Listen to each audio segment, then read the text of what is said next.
All right. Good morning. Good morning, everybody. It is currently 11:44 a.m. And of course, today's date is the 31st of July 2025, the last day of July. How are you guys doing? Welcome back to the live show. Yes, it is your boy Genesis, and you are currently tuned into the Genesis show. And with that being said, don't forget. Okay, I got a new hat today. Okay, I literally picked this up. Where did I? I got this from Burlington. Yeah. So I went to get my daughter some shoes, and I saw this. I'm like, oh, I like this. I love this. All right. With that being said, God is the greatest. Okay, God is the greatest. Don't forget that God is the greatest, and America is blessed by God. All right. So it doesn't matter if you are a Democrat or a Republican. The number one thing is you love the United States, you are American, and you support the United States. That is what matters. All right. That is what matters. And you support unity as well. Okay. You love unity. You promote unity. So you can enjoy the show if that's you. All right. All right. With that being said, I hope you're having a wonderful day. It is Thursday. All right. Tomorrow is Friday. A lot of people are usually happy during this time. Okay. A lot of people are usually happy during this time. So, yes. Let's see.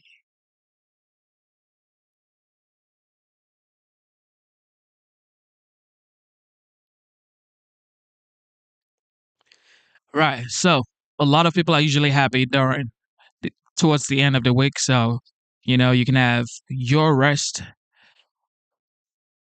during the weekend.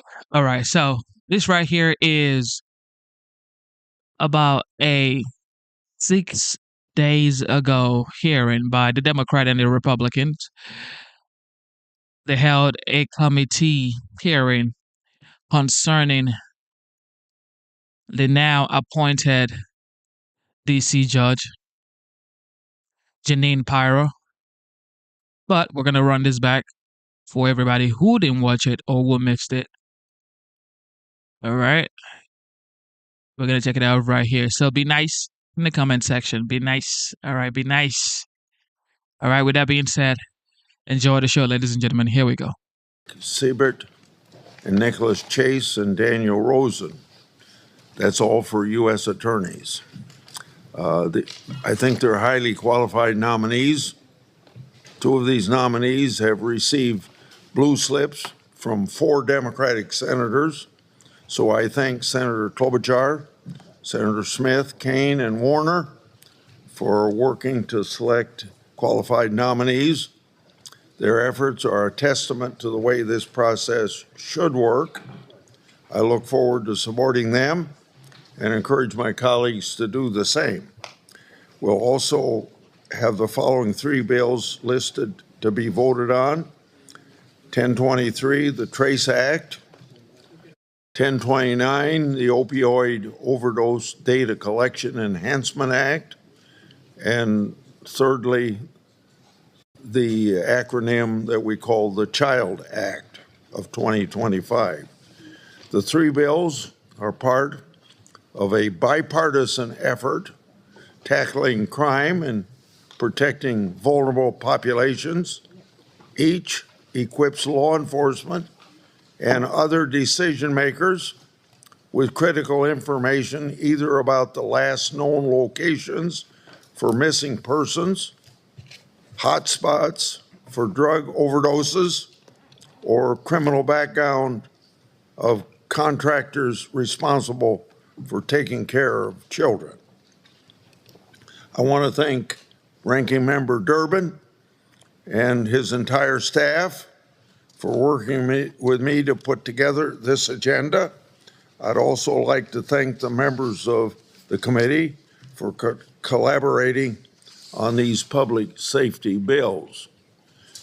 Before we get to the agenda, I'd like to say a few words about last week's meeting and to share my perspective.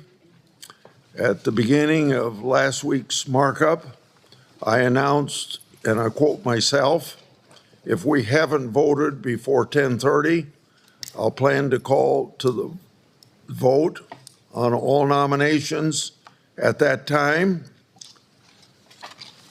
If people wish to speak after that time, I will stay as long as needed for their remarks." End of my quote from last week.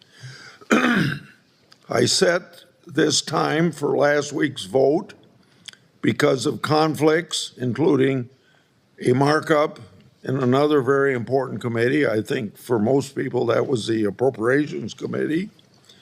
My intention was to allow all of my colleagues to give their remarks either before the vote or after the vote.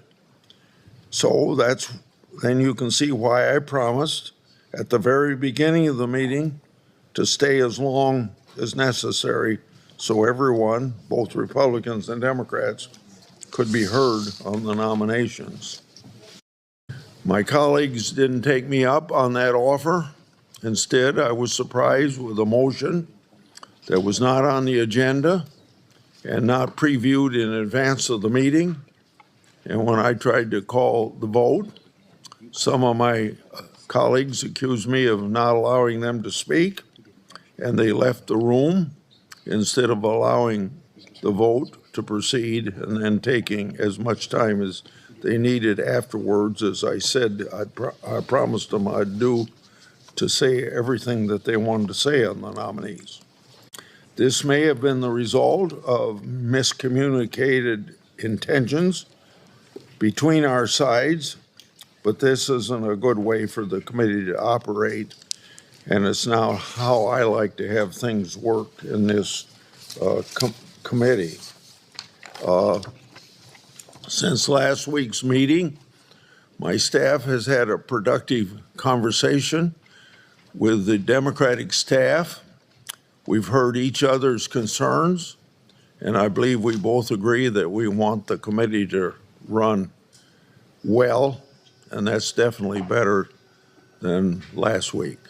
I think we can work together to make sure this happens. For those who haven't read them, under the Senate rules, the chairman can end debate with a majority vote of a majority president in the committee. This has been used by chairmen of both sides on multiple occasions and is always controversial when that vote would be put forth. We can argue about whether this instance or that instance was justified or not, but I don't think that that would be productive. It's unsurprising that Republicans and Democrats both tend to think that in our separate ways that we're justified when our side takes that procedure of forcing a vote. The important point is, I agree this shouldn't be a common practice, and I don't intend to use it unless the consideration of the nominee is being unfairly obstructed. So, moving forward, I'll work with the ranking member to ensure that we allocate sufficient time for debate. I'll ask the ranking member to work with me to ensure that we can navigate the Senate calendar and the Senate 2-hour rule to ensure that we can vote on nominees when they're on the agenda. As chairman, I try to be fair to all members of the committee, even during controversial nominations, and we have plenty of them and have had plenty of them as well. In February, during a markup on Director Patel of the FBI, I held the meeting open and sat here in silence for an extended period of time as a courtesy as an example to Senator Schiff so that he could arrive in time to speak in the opposition to the nomination. I look forward to working with the ranking member and my colleagues to ensure that we can allow for robust debate in committee while also ensuring nominees receive a vote when they're ready for consideration by the committee. Senator Durbin. Thanks, Mr. Chairman. I'm going to address your comments in a moment, but I ask the leave of the committee for a point of personal privilege. I want to acknowledge a member of my staff who's leaving.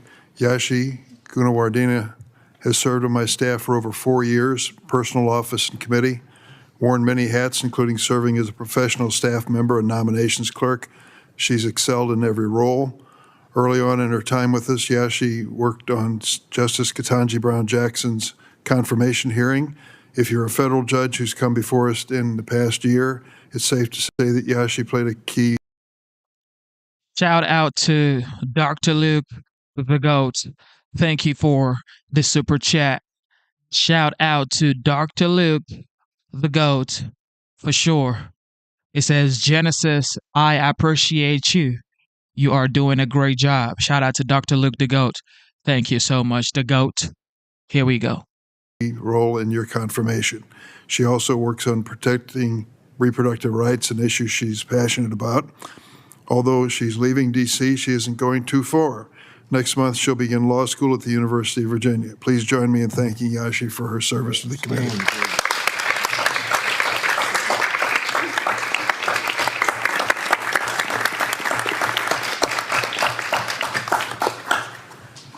Thanks, Mr. Chairman, for your statement at the outset of this hearing as well about last week's markup. We were surprised by the amount of time we were given to discuss the 10 nominees. I remember expressly what you did say, that you wanted to call the roll at 10:30. You made that point early on. I didn't know if that was a hard and fast rule, but you did say it. I will acknowledge that point. I want to address the claim that this was based on precedent. The precedent for cutting off debate and overriding committee rules by majority was established by 3 Republican chairmen, Chairman Hatch, who in 2003 cut off debate on 2 judicial nominees, yourself in 2018, cutting off the debate on Brett Kavanaugh's nomination to the Supreme Court, Chairman Graham, who in 2019 cut off debate on a partisan immigration bill, and 2020 cut off debate on Amy Coney Barrett's nomination to the Supreme Court. I believe what happened last week was different from what I did in 2023 when I cut off debate on 2 district court nominees. In that case, the nominees were on the markup for the 4th time. They had already had nearly 2 hours of debate on the nominees, and every member of the committee had already had an opportunity to speak. In fact, we'd already voted on the nominees, and the only reason we came back was one of our members from Minnesota stepped off the floor at an inopportune moment and then came back on the floor and tried to register her vote in person, and we weren't certain that that would stand up to the test of whether it was a valid roll call, and we started over for another go-around. During my 4 years as chair of this committee, I provided members on both sides of the aisle with ample time to debate before calling votes. The bottom line is this. The Senate parliamentarian has been clear that a chairman can override committee rules by a vote of the majority of the committee. Both Republican and Democratic chairs have done that in the past.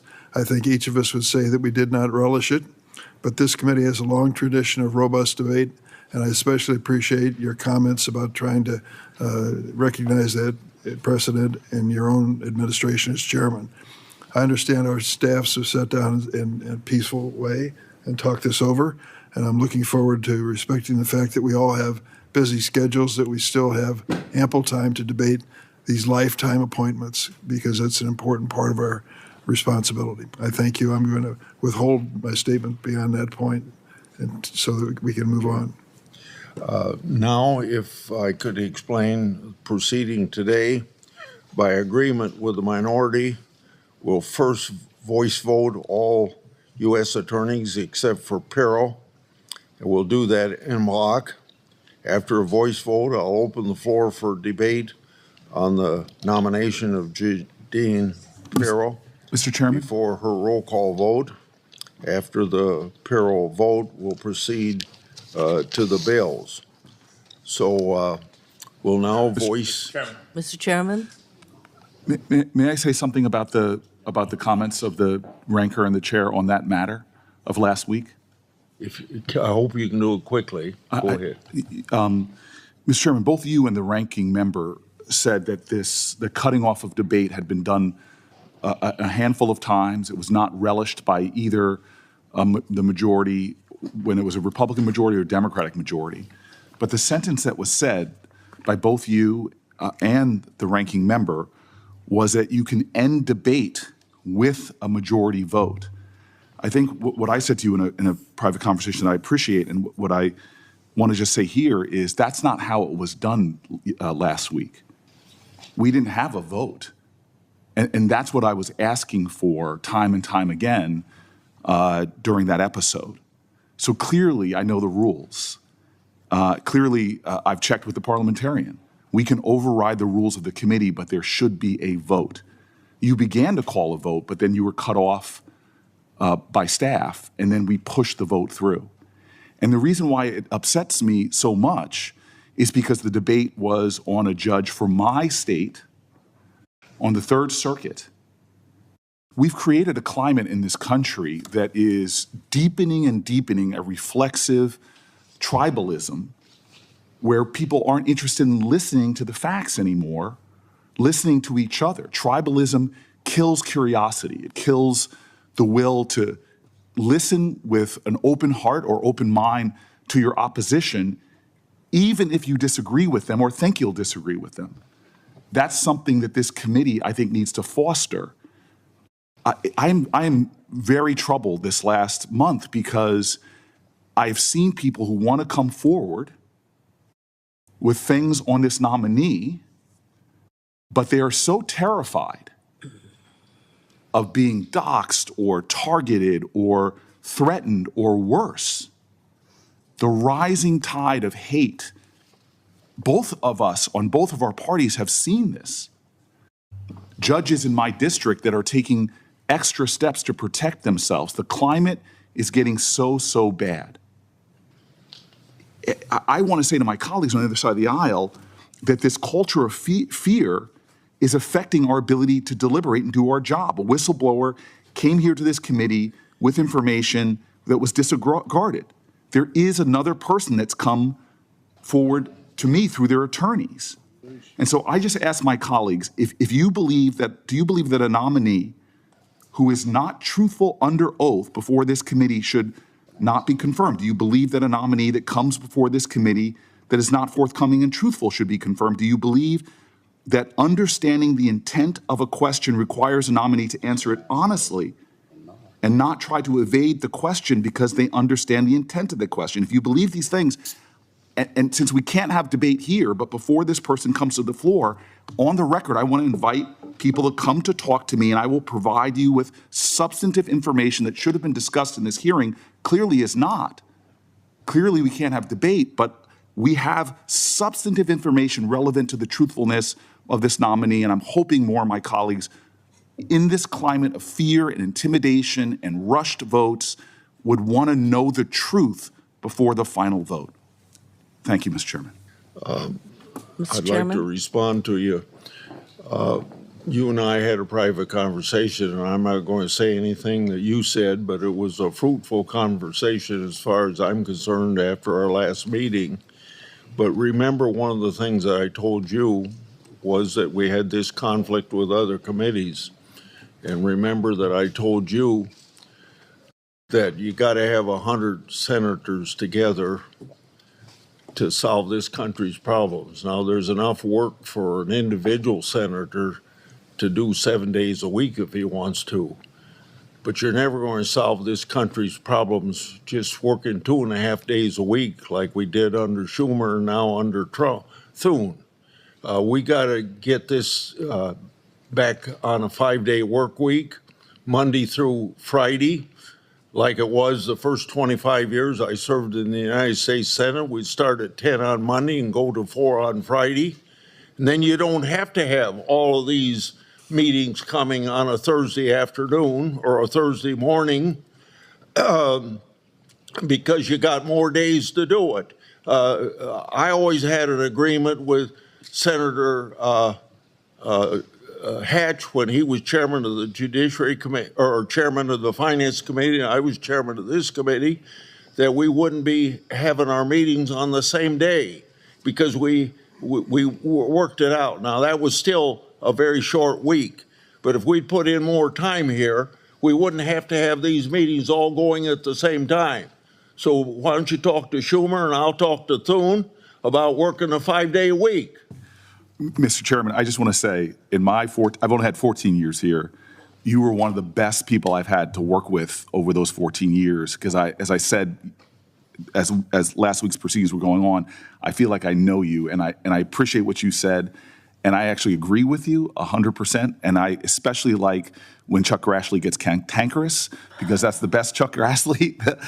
So I just want to say I'm not arguing with any of that, and I appreciate it. I'm just simply saying that I feel like it's killing me that on this nominee, there is evidence that the nominee misled the committee, and I have not even gotten a chance for my colleagues to listen to the evidence, and that's what frustrates me. But sir, I cannot tell you, I appreciated our private conversation and the 14 years we've had of working together, and I'm hoping that we can do a better job moving forward. Now, I'm hoping that we can move the way I suggested.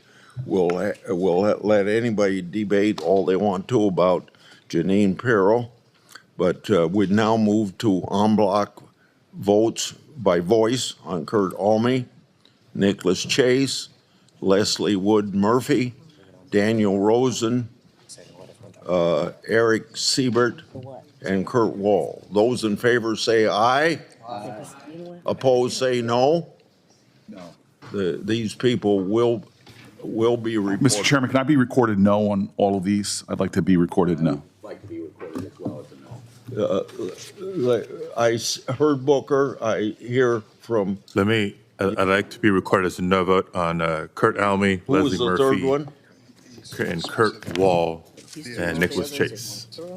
Oh, just on specific ones? Yes. Booker's on all of them, right? And I would like to be recorded as no on all. On all of them, okay. And you? I'd like to be recorded as a no vote on Kurt Alme, Leslie Murphy, Kurt Wall, and Nicholas Chase. Okay, And I wanted to give a brief statement on my nominee. okay. Mr. Chairman, Please. Mr. Chairman, Then we'll if I go could to- on the recorded vote, unless this is on, on all of them, Senator Schiff? no, on individual ones, if this is the Okay. appropriate time, or after Senator Klobuchar. Okay. I'm just going to say that we're going to debate it for too long than I take. Both Senator Smith and I have submitted our blue slips on Daniel Rosen. He was recommended by a nominations committee formed by Congressman Emmer, composed of attorneys, former judges in our state, and he came highly recommended by that committee. He's a Navy veteran, a graduate of the University of Minnesota Law School. He has practiced law in our state for over 30 years. He's been an active member of our legal community and has an extensive pro bono practice. The U.S. Attorney's Office in our state has been one of the premier U.S. Attorney's Office in the country, second biggest white-collar case in the country they prosecuted. They have been instrumental in combating violent crime, dismantling street gangs, combating human trafficking, taking fentanyl off our streets, and the office is currently leading the effort to bring the assassin in the horrific shootings, the murders of my friend, the state legislature, to justice. Importantly, Mr. Rosen has committed to us that he will continue the office's tradition of excellence. Now we'll go to debate on Pirro. Who wants to be? Mr. Chairman, Mr. Chairman, Oh, just a minute. Senator Schiff, you wanted to express a vote on. yes. Thank you, Mr. Chairman. I'd like to be recorded as a no on Kurt Alme, a no on Nicholas Chase, a no on Leslie Murphy, and a no on Kurt Wall. Okay, thank you. You'll be recorded. Thank you. I'm going to recognize, you're on Pirro, right? Yeah, I am. You go ahead. What, Senator. anybody else seek recognition on that previous roll call vote? I guess not. No, he wanted to speak on Pirro. Okay. Well, Mr. Chair. DC calls on you to reject Jeanine Pirro. Nobody in this body is elected to represent the District of Columbia. None of you are representing district's residents, 700,000 people in the District of Columbia. Okay, here we go. Here we go. Here we go.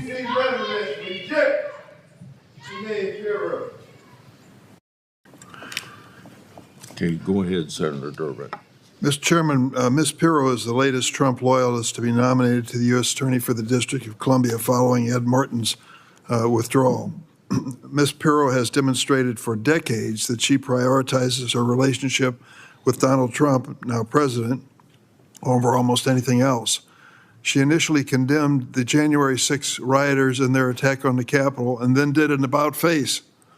In January 2025, she called January 6 rioters, quote, hostages, the rioters, hostages. She also complained about a 22-year sentence imposed on Proud Boys leader Enrique Tarrio, arguing he should not be subject to such a long prison term. Notably, a judge found that Tarrio's actions led to, quote, 200 men amped up for battle encircling the Capitol. After his release, Tarrio said, quote, success is going to be retribution. He then posted a video of himself stalking officers who defended the Capitol on January 6th. Ms. Pirro has also argued that prosecutors handling January 6 cases should be prosecuted themselves. And now she's nominated to lead the office where many of those prosecutors, if they haven't been fired by Emile Bove, will still work. When asked whether January 6 rioters were convicted of violent assaults on police officers should have been given full and unconditional pardon by President Trump, Ms. Pirro implausibly claimed, and quote, she was not aware that the rioters who were convicted of violent assaults were given full and unconditional pardons. They were. The facts show otherwise. At least 169 January 6 rioters were convicted of assaulting police officers. So here she is, defending the rioters who attacked the police, who protected all of us today to come to this building and meet peaceably. And here she is saying that those who were attacking the police were hostages and mistreated. And she apparently favors the policy of firing the prosecutors who went after the rioters. The prosecutors who went after the rioters for attacking the police. When I met with her last week, I asked if she always accepted the assignments given her by supervisors when she was an assistant district attorney. As expected, she said yes. But when I asked her whether it was appropriate to terminate prosecutors in her office, Shout out to Dr. Luke, the GOAT. Dr. Luke, the GOAT. Thank you for the super chat, as always. Dr. Luke says, beautiful people like Jet and others are what make coming back to this channel an easy decision. Genesis attracts some of the best. Thank you, Dr. Luke. And shout out to MVP Jet for sure. God bless you, Dr. Luke the GOAT. Yes, here we go. for their work on January 6, she refused to answer. She also claimed she hadn't fired anybody. Well, just weeks ago, since Ms. Pirro became interim U.S. Attorney, 3 career prosecutors in the U.S. Attorney's Office, including the leader of the Capital C section, were fired by the Justice Department. It is hard to believe that Ms. Pirro had no knowledge of these terminations. I'm also concerned that she's willing to ignore the Constitution when justifying the unlawful actions of the president. When discussing the administration's deporting immigrants without due process, she said, quote, Fifth Amendment says nothing about illegals, so cut the crap, unquote. As Ms. Pirro knows full well, the Fifth Amendment applies to everyone present in the United States when it demands, and I quote, no person shall be deprived of life, liberty, or property without due process. Ms. Pirro's devotion to the president also extends to perpetuating the big lie. She still won't answer the question, who won the 2020 election? With her large platform on the mothership, Fox News, she repeated falsehoods about the 2020 election, leading to Fox News paying nearly $800 million to settle defamation claims brought by Dominion voting systems. For example, it was Ms. Pirro who falsely claimed that Dominion voting systems, quote, started in Venezuela with Cuban money, that the company had software backdoor to flip votes around. Ms. Pirro's fealty to the president extends to attacking lawmakers who are not fully in line with the MAGA agenda, including many members on both sides of the aisle. Her record makes it clear that she'll prioritize President Trump's MAGA agenda, not the rule of law nor the Constitution. Trump is already using the Justice Department to protect his allies and go after his enemies, and Ms. Pirro will be willing accomplice in weaponizing the justice system. I will give her credit. She asked for an appointment to come and see me. She had to know my predilections toward her nomination. And we did meet, and I credit her with that. I suspect she's going to be approved by this committee. I will try to work with her. She has many positive things in her background, but the particular elements that I just laid out cannot be explained, and I don't believe justify her having this important position. So I'm going to vote against her nomination. Before I call on Senator Coons, I'm going to put a statement in the record, my own statement in the record. So without objection, it happens to be in support of Pirro. Senator Coons? Senator Coons was fine with this. I'm just going to put my statements on the record as well for my reasons to objecting to Jeanine Pirro, as well as my statement I was unable to make on Emile Bove last week. Okay, thank you. Senator Coons. Mr. Chairman, I defer to Senator Hirono and would then like to make my statement about Senator Jeanine Pirro. Hirono. Mr. Chairman, thank you very much, and I thank Senator Coons for the courtesy of allowing me to go first. My concerns with Ms. Pirro's nomination are numerous. Ms. Pirro is a Fox News media personality. She does not have the professional qualifications or the prosecutorial ethics to serve as a U.S. Attorney for the District of Columbia. In fact, she seems to have no concept of ethics at all. For starters, she perpetuated misinformation and lies about the 2020 presidential election. She was also formerly the subject of a federal investigation into illegal wiretapping over her attempts to get a former police commissioner to bug her then husband's boat to catch him cheating. Pretty bizarre. Later, Ms. Pirro personally lobbied President Trump to pardon her ex-husband for his multiple convictions of tax fraud and tax evasion, and he did so. This is a man who was federally investigated for having leaked information from the prosecutor's office Ms. Pirro led to the mob. If Ms. Pirro is confirmed as the U.S. Attorney for the District of Columbia, she will prioritize politics over justice for the people. This is not someone who cares about crimes of sexual assault and sexual harassment. In fact, she's criticized me for questioning nominees about sexual misconduct, stating that it's an issue that, quote, doesn't really matter, end quote. Rather, Ms. Pirro is someone who cares about political revenge, threatening to not just fire, but prosecute FBI employees simply for doing their jobs. Like all of President Trump's nominees, she has demonstrated unwavering loyalty to him. And if confirmed, we can expect that she will misuse the U.S. Attorney's Office to go after President Trump's political enemies. For these very serious concerns, I oppose her nomination and would urge my colleagues to do otherwise. Thank you. Senator Coons. Thank you, Chairman Grassley. I strongly oppose Jeanine Pirro's nomination to be U.S. Attorney for the District of Columbia. As we just heard from Senator Klobuchar, senators have the opportunity, the obligation, to review and consider nominees to serve as U.S. Attorney from their home states.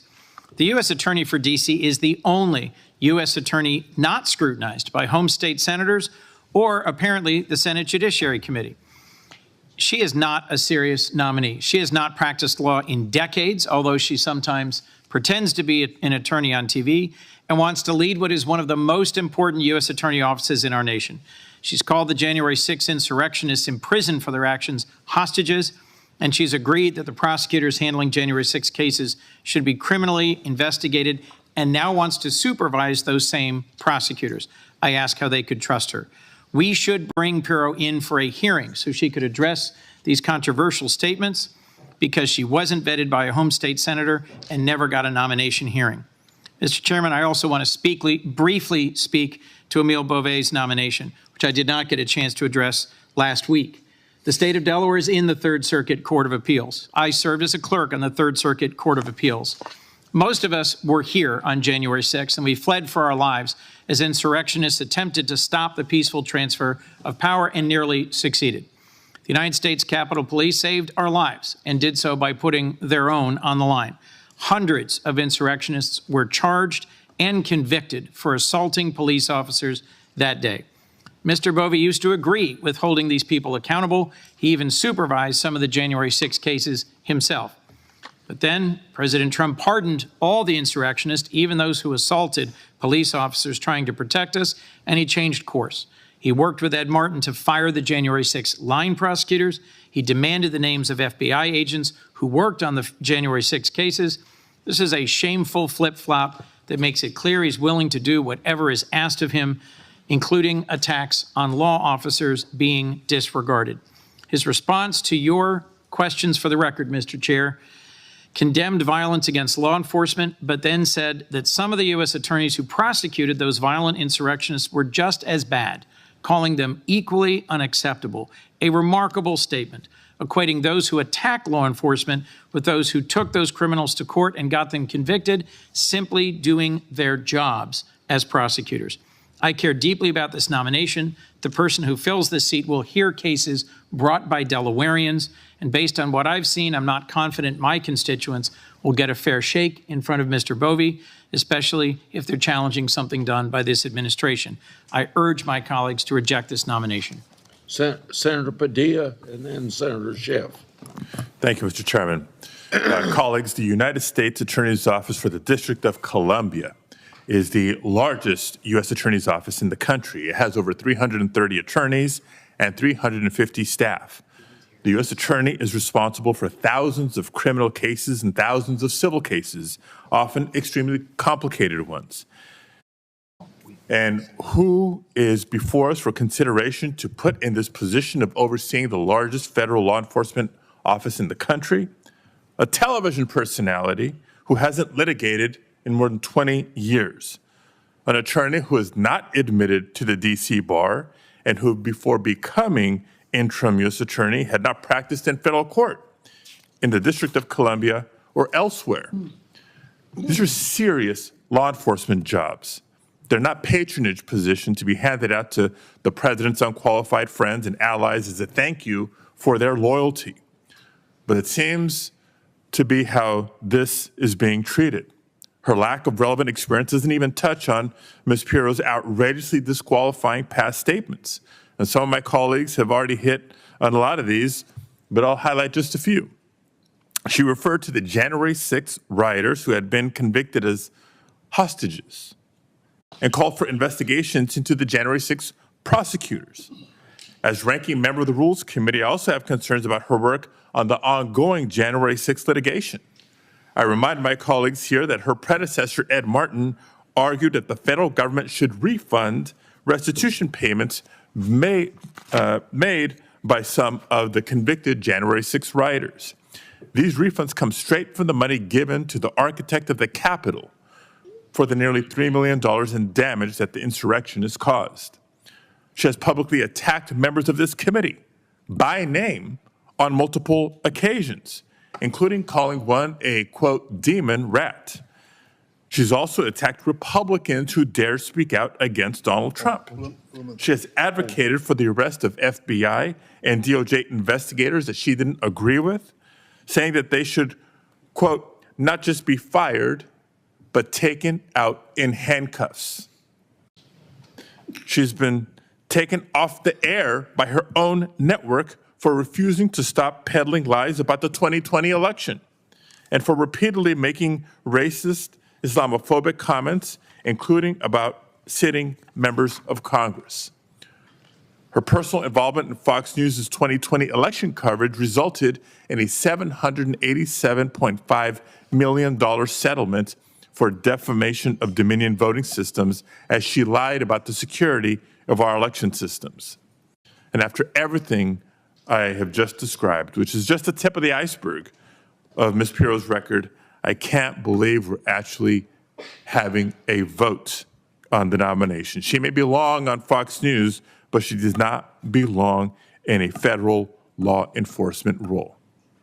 Senator Schiff and then Senator Blumenthal. Thank you, Mr. Chairman. He says we don't want the shame and scandal that Pirro has brought to Westchester County. Reject her.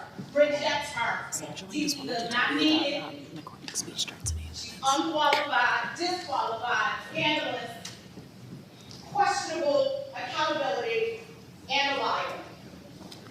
Now, Senator Schiff. Thank you, Mr. Chairman. it's certainly, I think, come to all of our attention that the bench is held in a lower regard today than probably at any time in our lifetimes. So there are a lot of reasons why that is the case. But it is, I think, all the more incumbent, given the lack of public confidence in a truly independent judiciary, that we really carefully examine each of the nominees that come before this committee and ask ourselves the question, is this going to contribute to the solution and increase confidence in the judiciary, or is it going to contribute to the problem?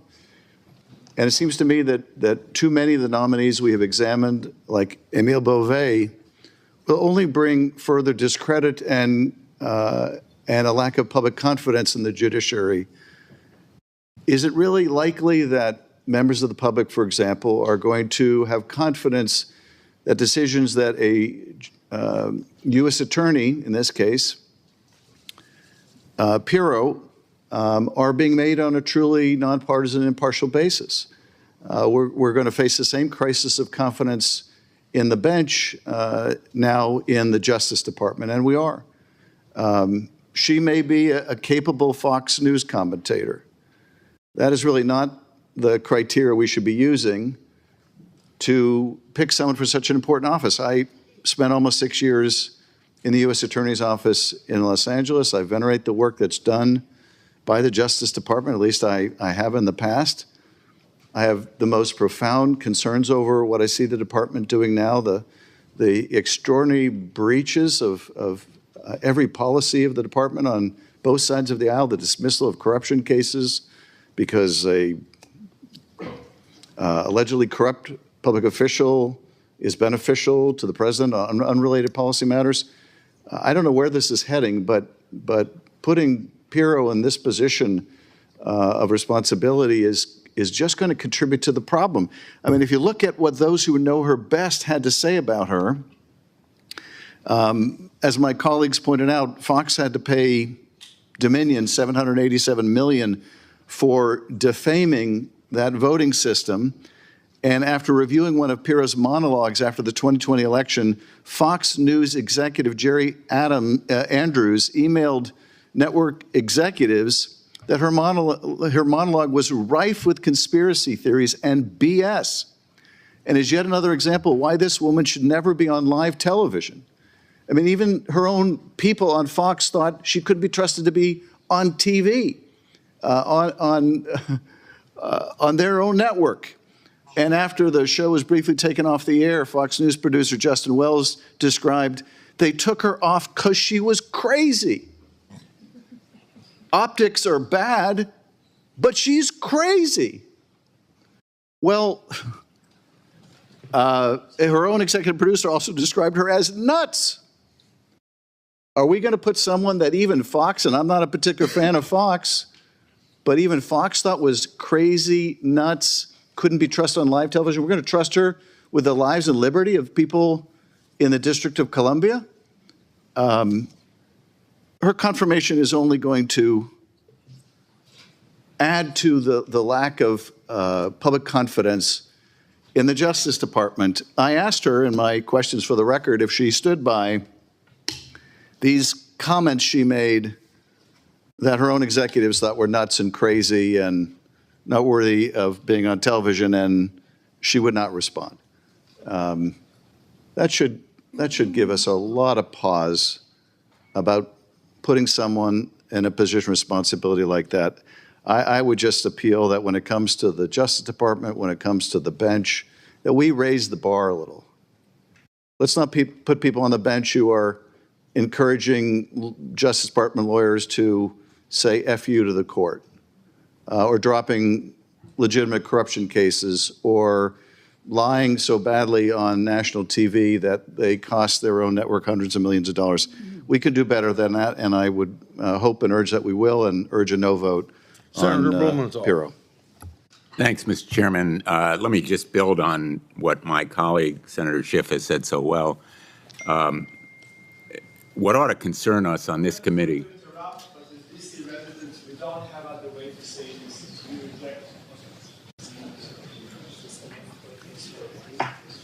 what should concern us on this committee, and we have a very proud tradition on the Judiciary Committee of the United States Senate of responsibly scrutinizing nominees for United States attorney positions and judgeships is what we don't know about these nominees and what we haven't had the opportunity to ask, such as the questions for the record that Jeanine Pirro has refused to answer. We should be having a hearing with her, asking her why she was regarded as crazy, asking her why she advocated that the prosecutors of the January 6 cases be investigated.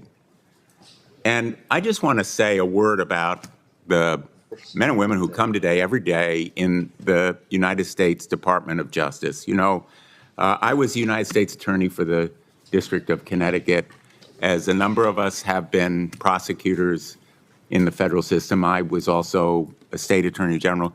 They come to work every day seeking justice.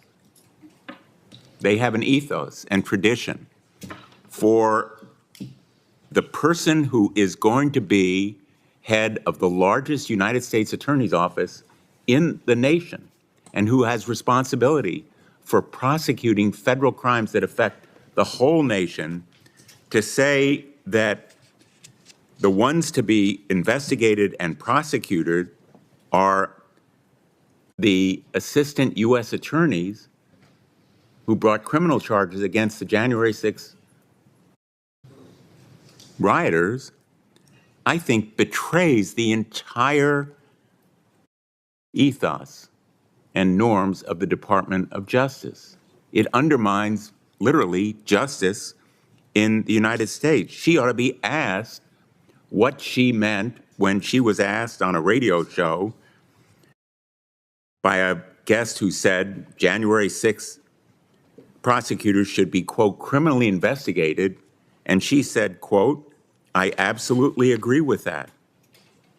She's failed to disavow that position. She's failed to answer questions that we've posed in written requests for information to her about remarks that she's made in the past. We need to do our job here, Mr. Chairman.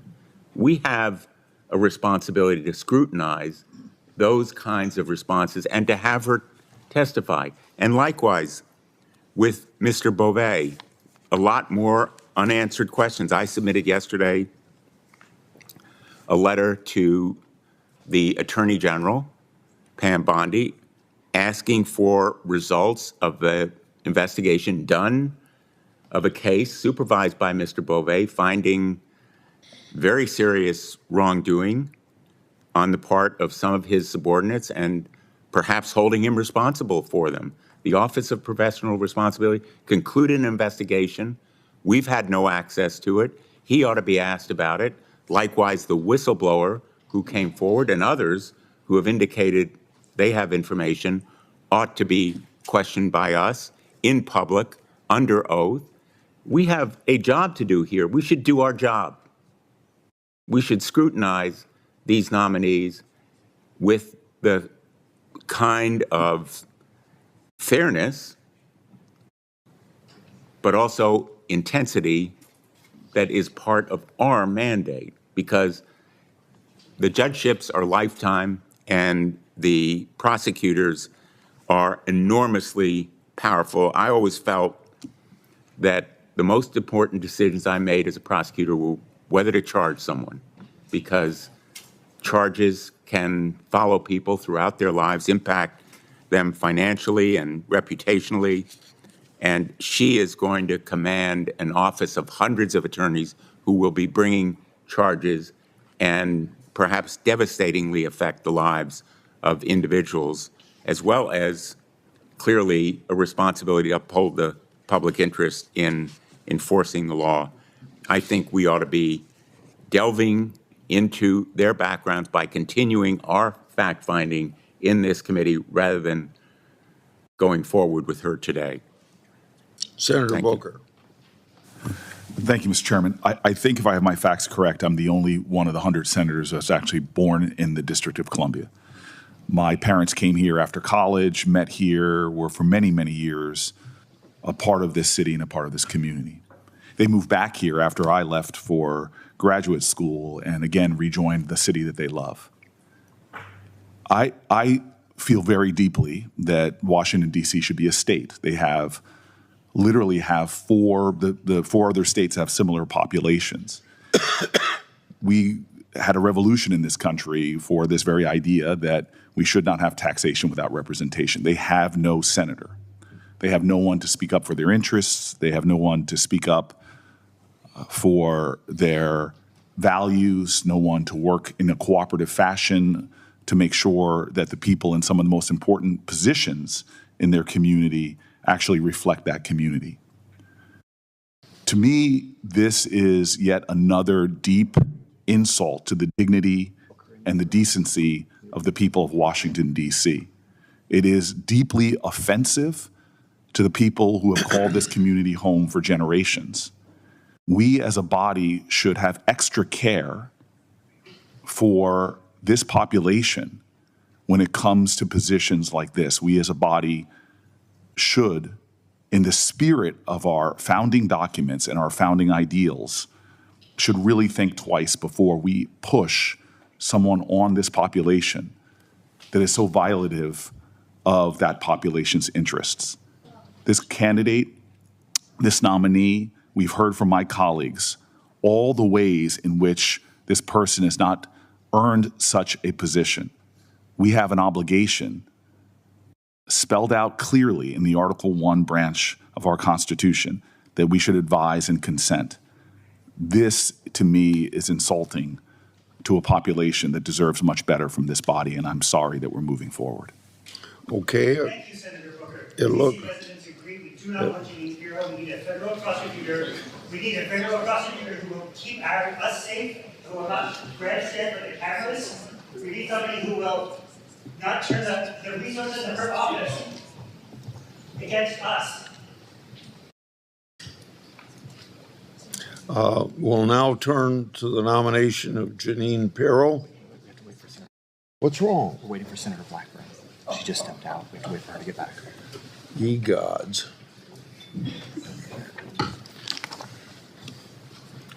I want to introduce into the record in support of Pirro from the National Fraternal Order of Police. They praise Ms. Pirro for, quote, passion for seeking justice for victims, which was cornerstone of her prosecutorial career. They further quote, she has been widely praised for her work.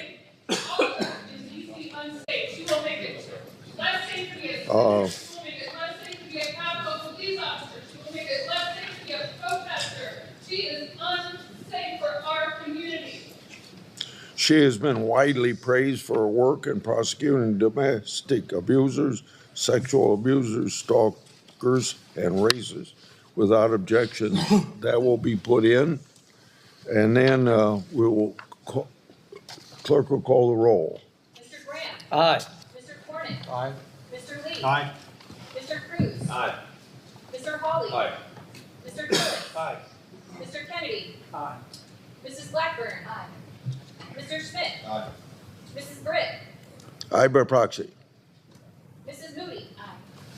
Mr. Durbin. No. Mr. Whitehouse. No by proxy. Yeah. Ms. Klobuchar. No by proxy. Mr. Coons. No by proxy. Mr. Blumenthal. No. Ms. Hirono. No by proxy. Mr. Booker. No. Mr. Padilla. No. Mr. Welch. No by proxy. Mr. Schitt. No. Chairman Grassley. Aye. On this vote, the ayes are 12, the nays are 10. Okay. So take a report in.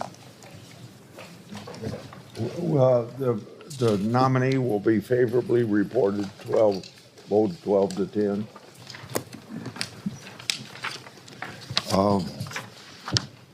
First up on the legislative agenda is the Trace Act.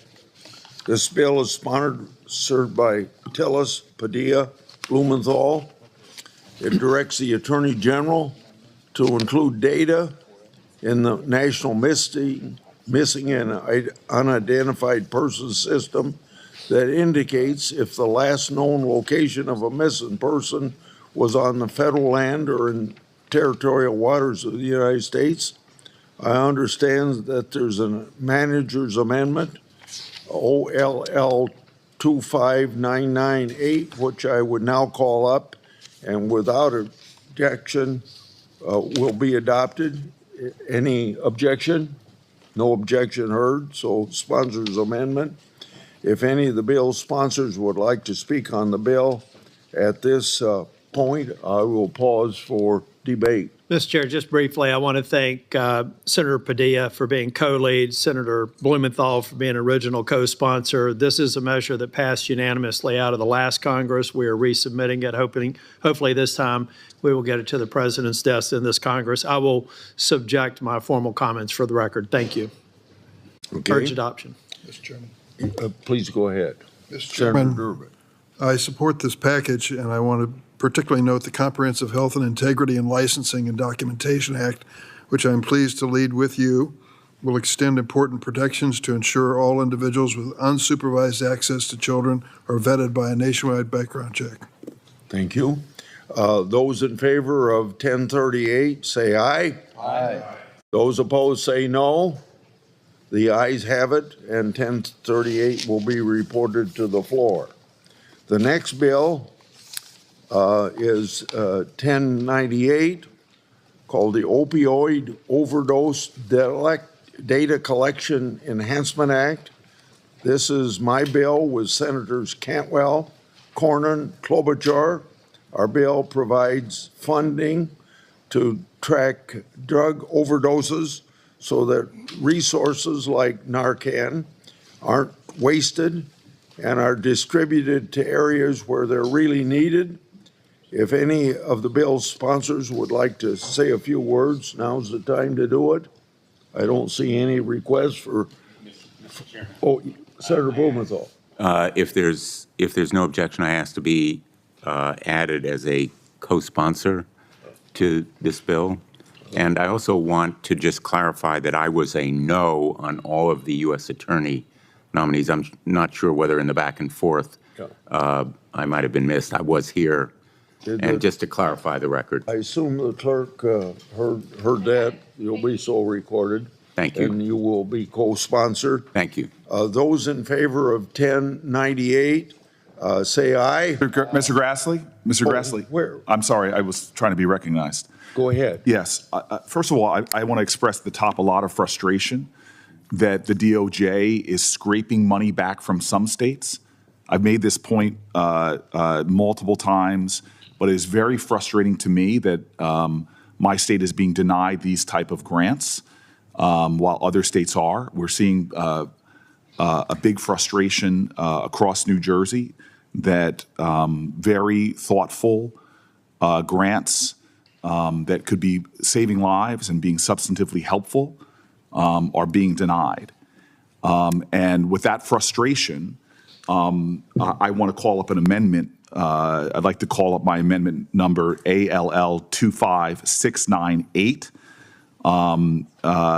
Mr. Chairman, this amendment would allow S1098 to take effect on the date when the Attorney General makes public all unclassified files, flight logs, correspondence, and evidence related to Jeffrey Epstein, Ghislaine Maxwell, and their associates.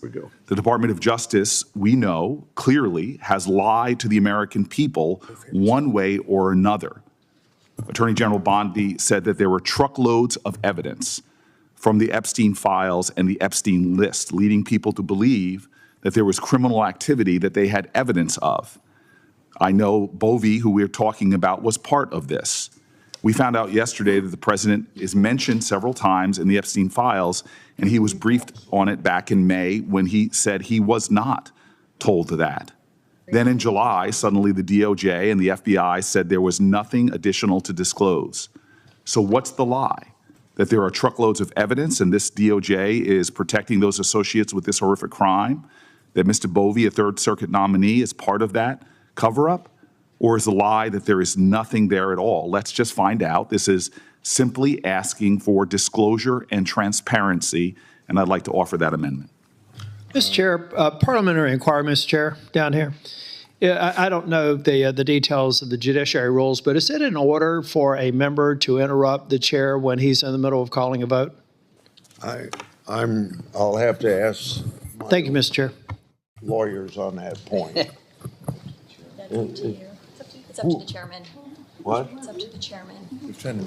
It's up to the chairman, but I'm not going to pick a fight with Booker. Thank you, sir.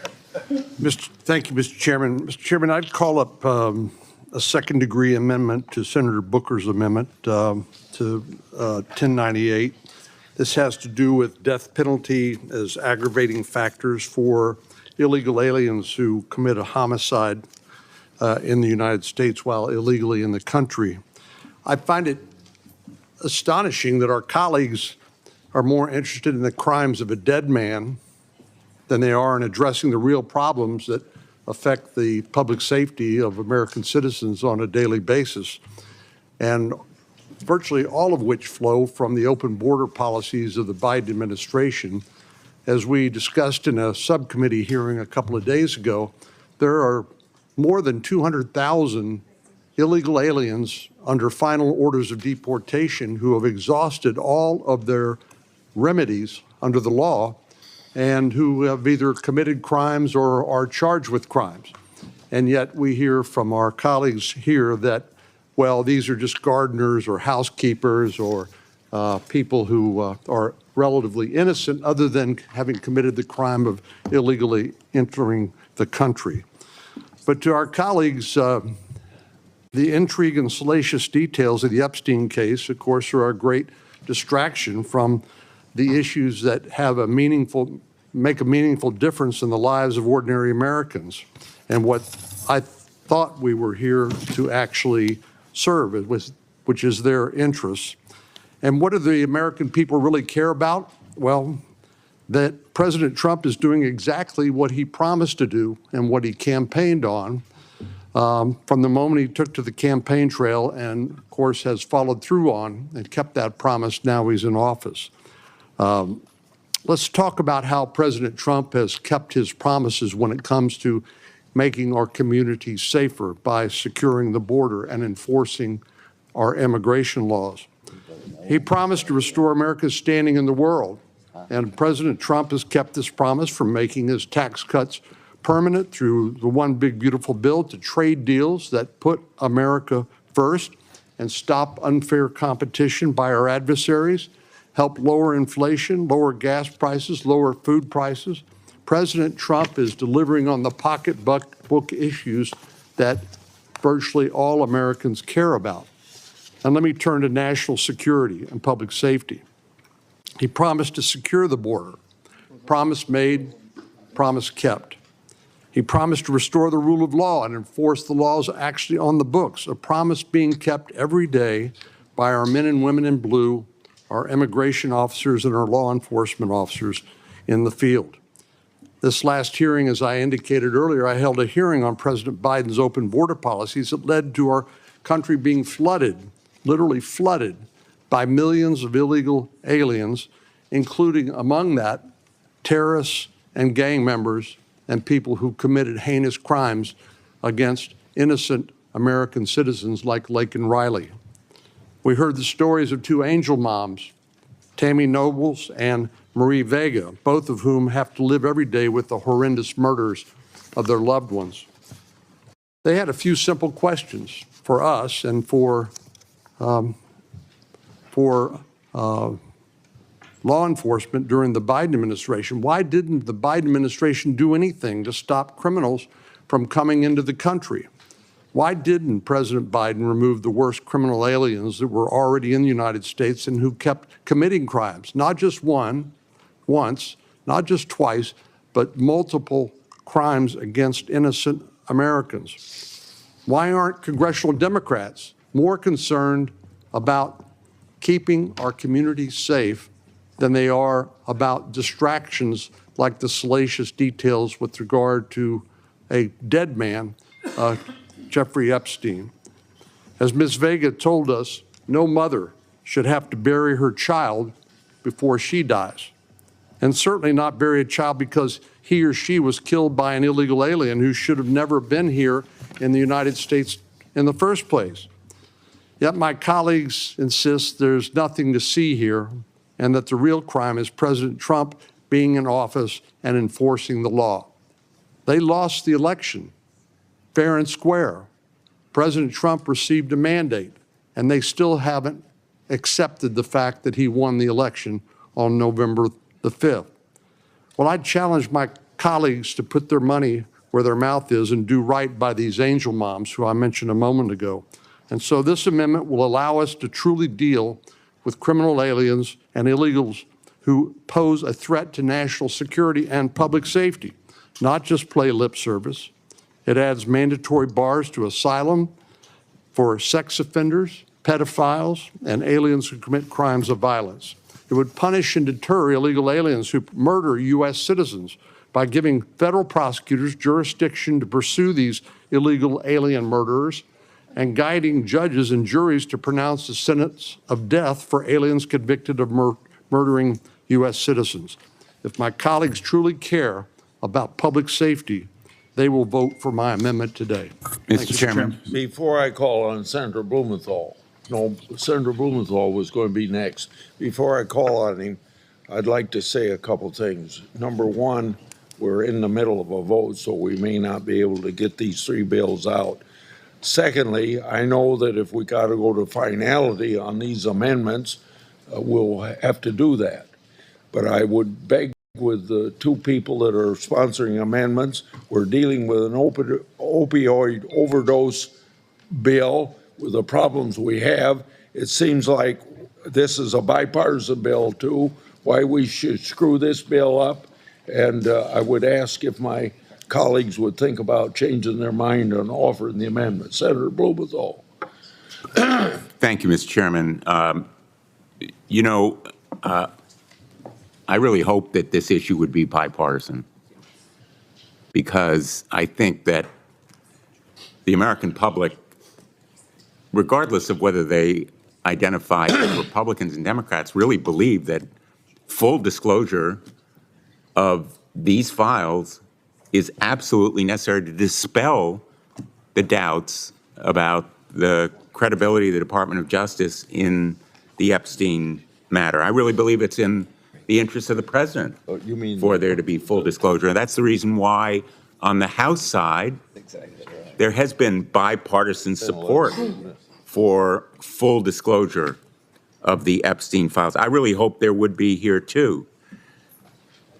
Senator Cornyn is right that Jeffrey Epstein is dead, but right now, ongoing in real time, right before our eyes, are events and actions that smack of a cover-up. There ought to be no secret meetings, no secret deals, especially with Trump's personal lawyer, who is now doing his bidding at the Department of Justice, namely Todd Blanche, who reportedly is on his way as we speak to Florida or whatever prison is currently confining Ghislaine Maxwell, possibly to offer her a deal in return for exculpatory information about his former client, the President of the United States.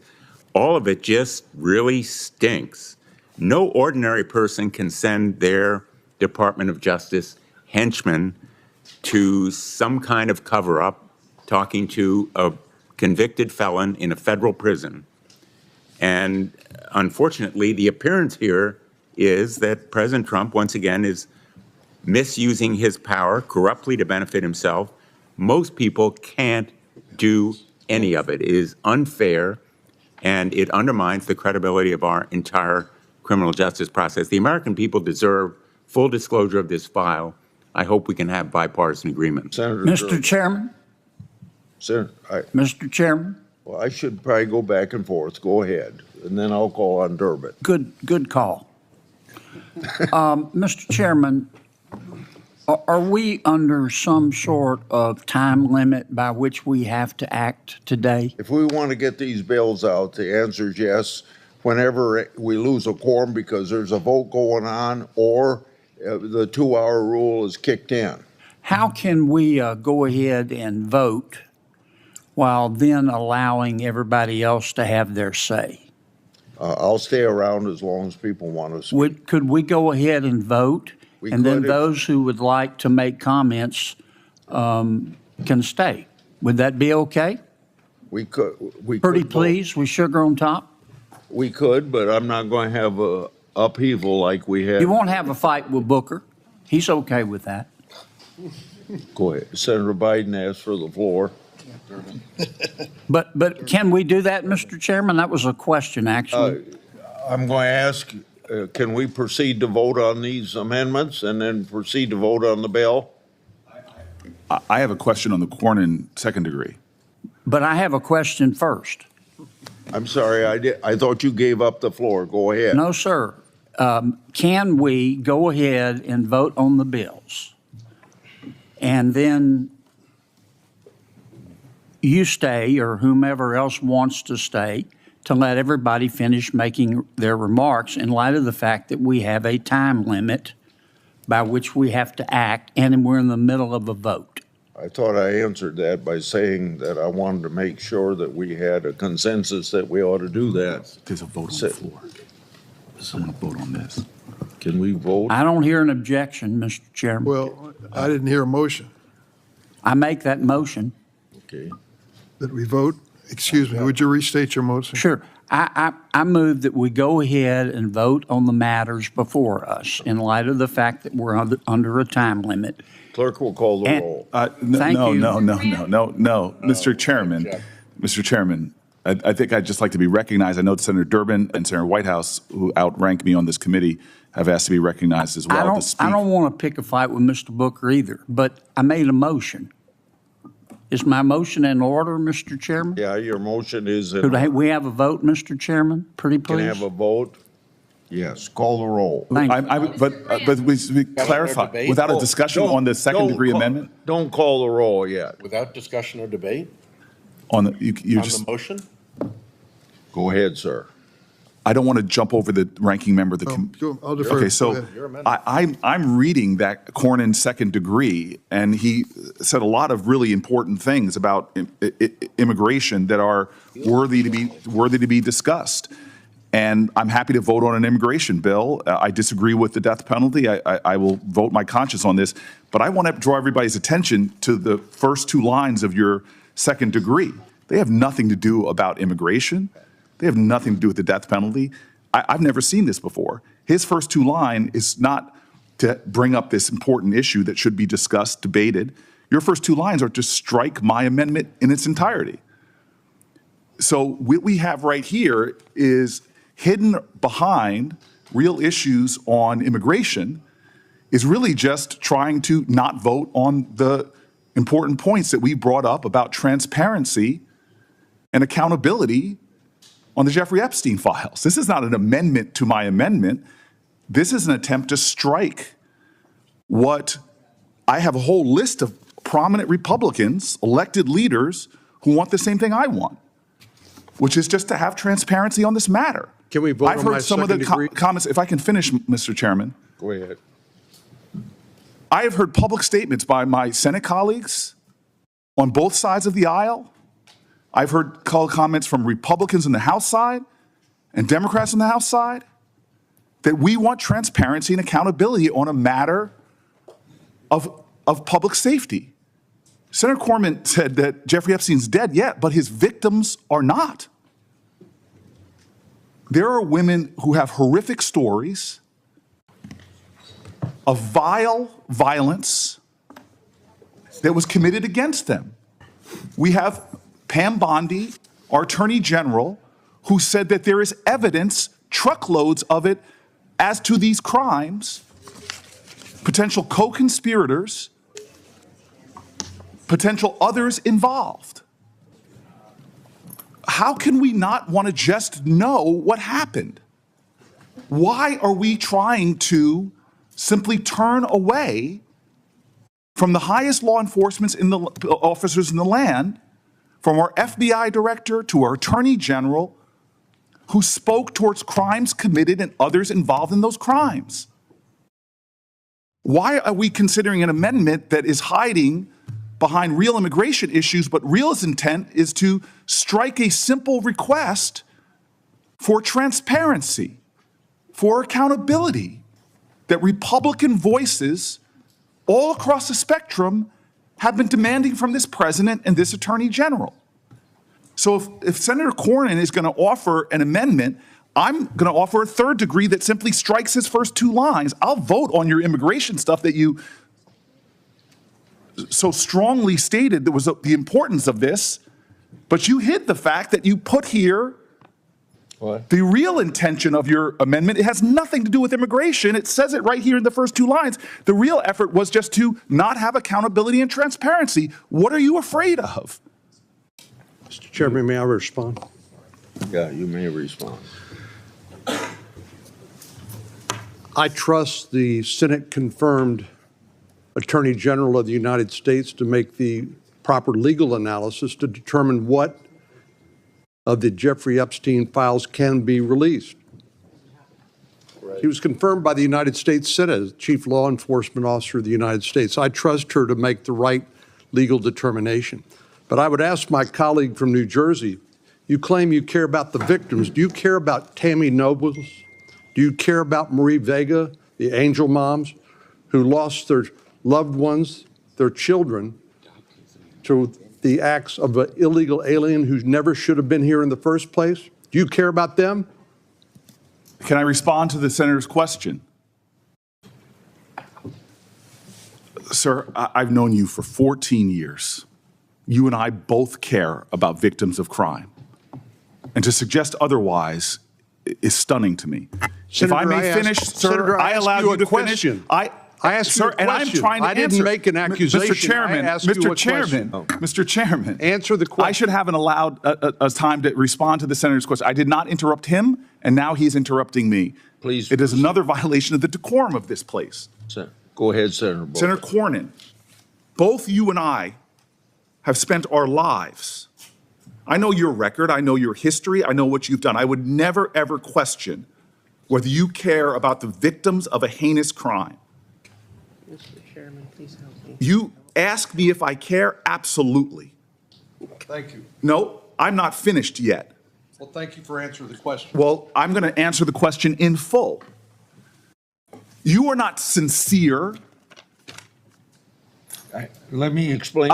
Sir, he has put an amendment in. Would you allow trying me, to use the horrific nature Would you allow me as sponsor of this bill to Sir, explain? I will not pick a fight with Chuck Grassley in the same way that Chuck Grassley won't pick a fight with me. The reason for his amendment is because your amendment says that this bill that we're working on will not go into effect until we get all these records. And this bill is an opioid bill to help solve some of the drug problems in this country. And we ought to get it passed because it's a bipartisan bill and it's very badly needed. Sir, may I respond? Yes. So I said at the top of my comments, my frustrations, we've said it to your staff, we've said it to others, that when funds like this have been made available so far in the first 6 months, they're clawing back funds from my state. And that's unfair, and I would like to deal with those. We could deal with them. And given that, I am sticking to an amendment that is not controversial. Okay. I know it's not controversial, sir, because I've seen polling literally on Republican channels that the overwhelming majority of Republicans and Democrats want transparency and accountability. That the overwhelming majority of Americans has seen that one of these two things is lies. Is there truckloads full of evidence as to victims of crime not having justice? Have we been lied to? Who are we trying to protect? What are they trying to hide? This is not controversial. We have Republican leaders in Congress calling for the same thing that this amendment calls for. And so for a second degree to be offered to mine, where you're using horrific crimes to hide the real intention of this, if this amendment is so important, just strike the first two lines that strikes my entire amendment. The intention of this is clear. It's to not give the American people accountability, transparency, and truth. That's what we as the Judiciary Committee should be seeking. So I offer a third-degree amendment, preserving every noble thing that the senator from Texas said he wanted. You can't offer a third-degree amendment. I can't offer a third degree. Then I ask that we strike the true intention of his amendment, the first two lines. At this stage, you can't offer a third-degree amendment. If there's some way for you to do that, I don't know what it is. Yeah, may I respond? Yes. Briefly? Then we'll have a roll call vote, because I know you folks want to get votes on your amendment. I asked you to withdraw them, and you aren't withdrawing them. So Well, I just want to ask a question, Mr. Chairman. In your opinion, would the addition of these amendments to the underlying bipartisan bill jeopardize our ability to pass this underlying bill, anti-opioid bill, out of committee and across the Senate floor and get it enacted into law? Would these amendments jeopardize that? I see them jeopardized in ways even beyond what you said. So, because if we pass the legislation with this stuff on, it wouldn't go into effect anyway. Who knows how far down the road? When the president signs the bill, I want it to be effective. That's what I thought, and I appreciate your answering the question. I think the debate that Senator Booker and I have is not something that's going to be resolved today. And so it will continue. So I think regardless of how we act on the underlying bill, that debate will continue, and neither he nor I are giving anything up in terms of our ability to continue to debate this topic. But I'm willing to withdraw my amendment if Senator Booker's willing to withdraw his amendment in the interest of passing this bipartisan anti-opioid bill out of the committee and through the Senate and seeing it enacted into law, and hopefully saving some lives in the process. Senator Booker. Mr. Grassley, sir, I have asked for someone to address my New Jersey concerns for months now. There was an incident in which you got a special carve-out for your state when they froze funds, but I have got no justice for New Jersey.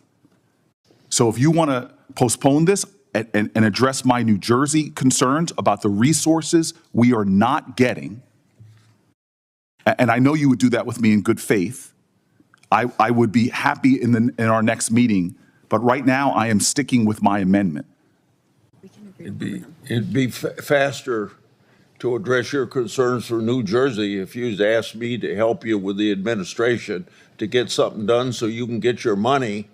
Sir, I've got no, I'm not from you. Then if you do it through the legislative process, tell me that. Let me make a conversation with the White House on your issue. But I'm going to stick with my amendment until I get satisfaction on that. The clerk will call the roll. What are we voting on? I have no idea. On my amendment? No, we're voting on it's the second degree. Call the roll on the Cornyn amendment. Mr. Grant. Aye. Mr. Cornyn. Aye. Mr. Lee. Aye. Mr. Cruz. Aye. Mr. Hawley. Aye. Mr. Tillis. Aye. Mr. Kennedy. Aye by proxy. Mrs. Blackburn. Aye by proxy. Mr. Schmidt. Aye. No. Mrs. Britt. Aye by proxy. Mrs. Moody. Mr. Durbin. No on concealing the Epstein files. Mr. Whitehouse. No. Ms. Klobuchar. No by proxy. Mr. Cruz. No by proxy. Mr. Blumenthal.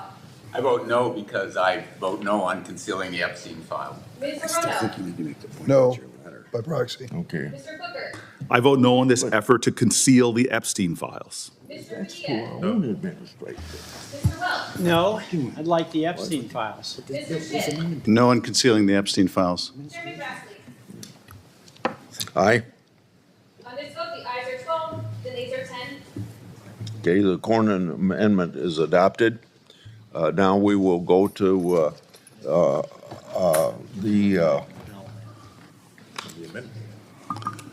the clerk will call the roll. Mr. Chairman, point of order. So his second degree, which had nothing to do with immigration, which was to conceal the Epstein file, Senator Cornyn's effort to conceal the Epstein files right here on 1 and 2 has now violated my amendment. There is no amendment anymore. It passed. That's right. And Cornyn is saying, yes, I did something to stop the American public from seeing the Epstein files. It renders my amendment moot. That was the intention of Senator Cornyn's amendment that he just passed, which was to conceal Chairman, I have to respond. Nothing we are voting on today is going to change any of the debate about the Epstein files. So your letter addresses their. That debate will continue. That is not and true. If you don't acknowledge that, I just have to, I really question whether your amendment is actually in good faith or not, because nothing's going to change that. But, Mr. Chairman, my second degree amendment passed, which included striking the Senator Booker's amendment. I believe we've, committee's spoken. May I respond? He directly referenced me. May I respond? Mr. Chairman. Go ahead. So Mr. Cornyn claims that nothing about this would end debate. We're not seeking to end debate. We're seeking to pass legislation out of this committee that would force the disclosure and the transparency and the truth being made public. We had a chance today that Senator Cornyn blocked to make the truth known to the American public. We had the power today, the possibility today, to force out the truth regarding the Epstein files and the lies and the obfuscation that is happening by this administration. What Senator Cornyn did today was to block the truth about what's happening with the Department of Justice and the Epstein file. It is that on its plain truth, no matter how much he wants to try to dodge that truth. Mr. Chairman, I have to respond. Well, quickly, because I Graham will wants to respond speak. quickly. Take your time. What Senator Booker is trying to do is to kill this underlying bipartisan bill that will hopefully save hundreds, maybe thousands of lives because of the opioid crisis. It's already taken tens of thousands of lives in this country over recent years because of the Biden open border policies.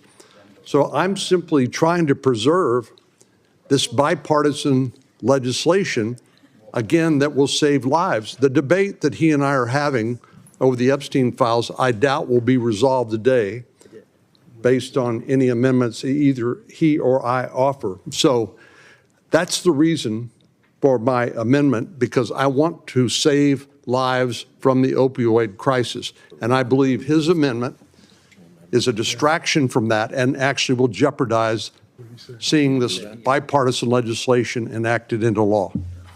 Mr. Chairman. Mr. Chairman. Thank you, Mr. Chairman, may I respond?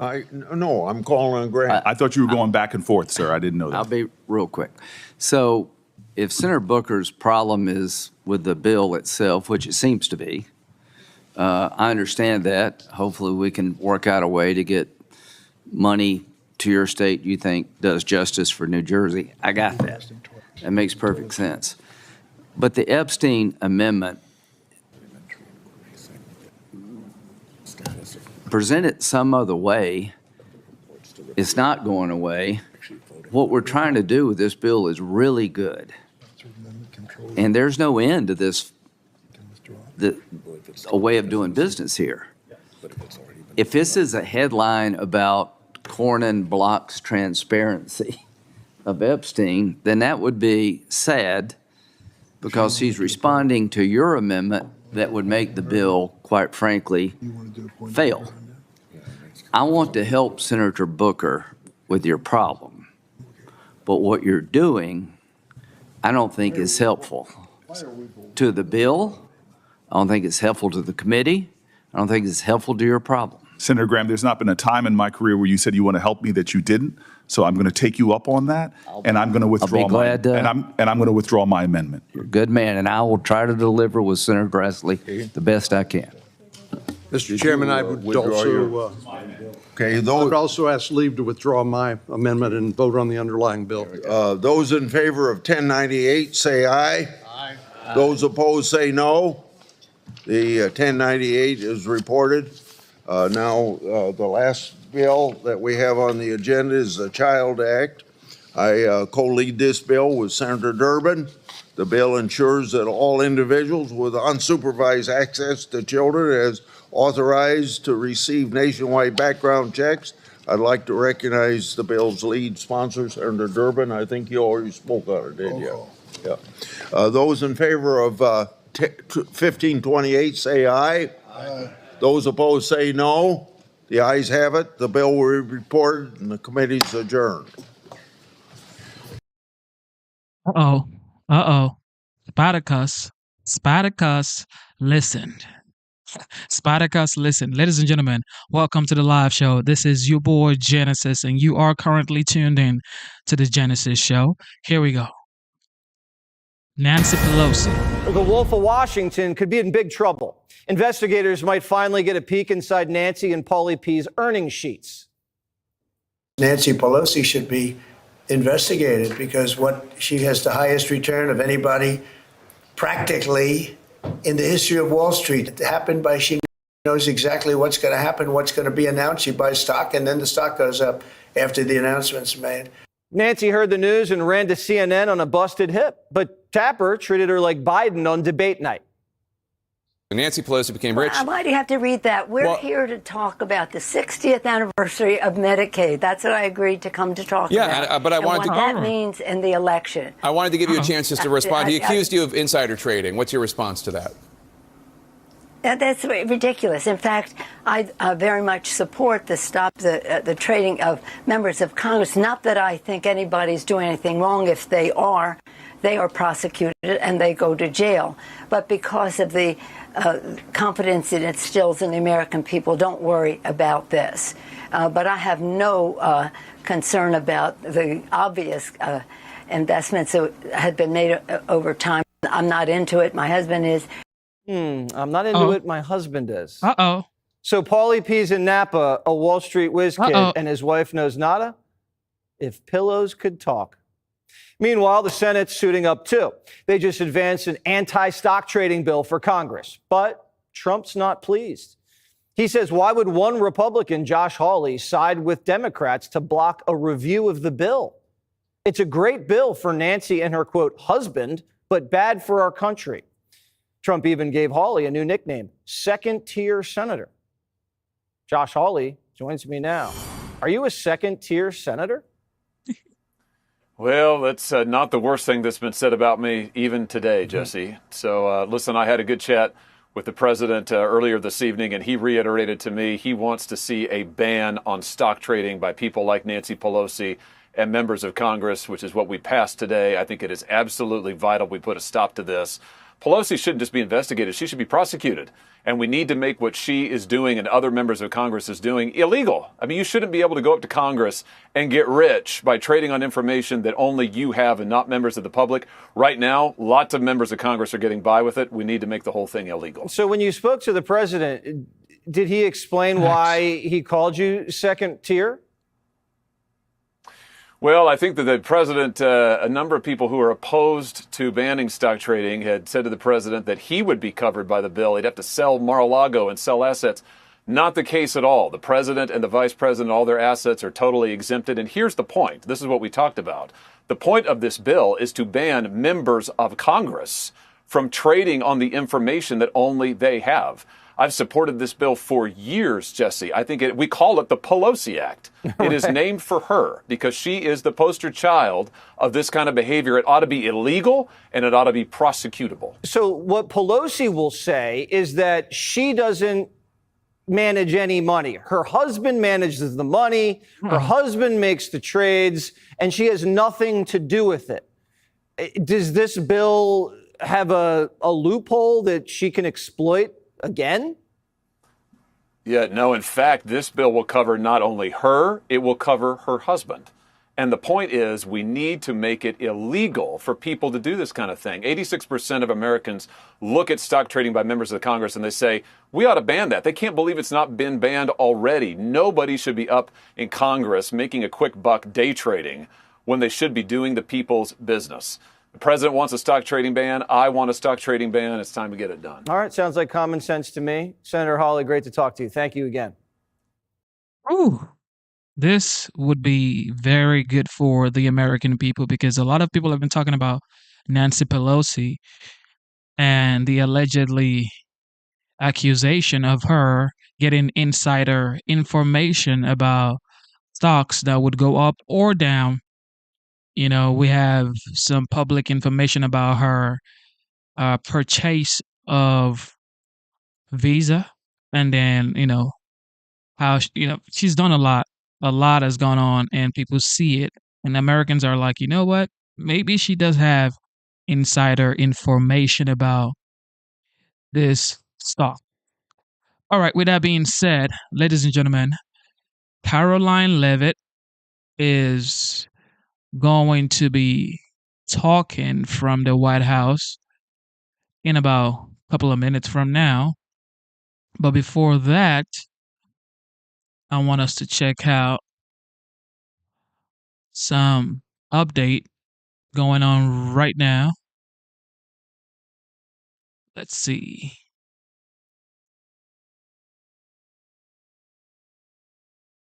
Let's see.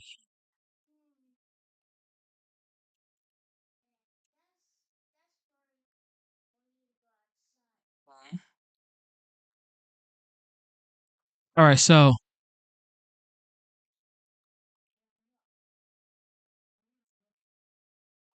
what's up with this Obama situation?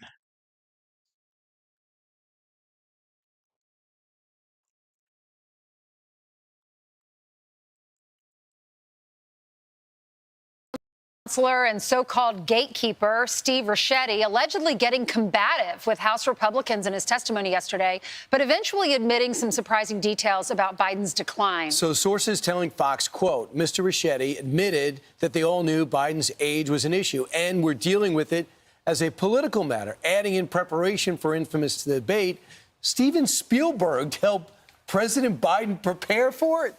Let's bring in Piers Morgan, the host of Piers Morgan Uncensored. Good morning, first of all. Good morning. Whoa, good and morning. I'd like to apologise to Brian, sincerely, that I was given such superior genetics. Right. There's nothing I can do about it. It is literally genetic. This is show how mature I am. I'm okay with it. I'm okay with being inferior. Yeah, and I just wanted to get that off my chest. Right. It's lovely to see you. And thanks for the weather. It's been absolutely, even by New York standards, your weather's been nuts. So thank you. Okay. What do you make up of this? I'm surprised none of the Democrats there has asked for a deal. And just be transparent. Oh, the whole thing is ridiculous.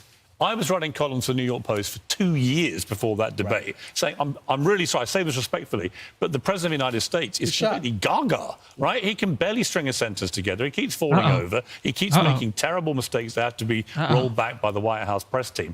This cannot go on. I was even talking about invoking the 25th Amendment. And I'm a British guy who was writing half this stuff from across the pond. So if I could see it, and then we have the debate. And, of course, the point about the debate was this was the moment they couldn't cover up anymore. Right. For 90 minutes, it was laid bare to the entire world. I remember my daughter, who's 13, came downstairs and she was watching about 10 minutes into the debate and she just said, Dada, is he asleep?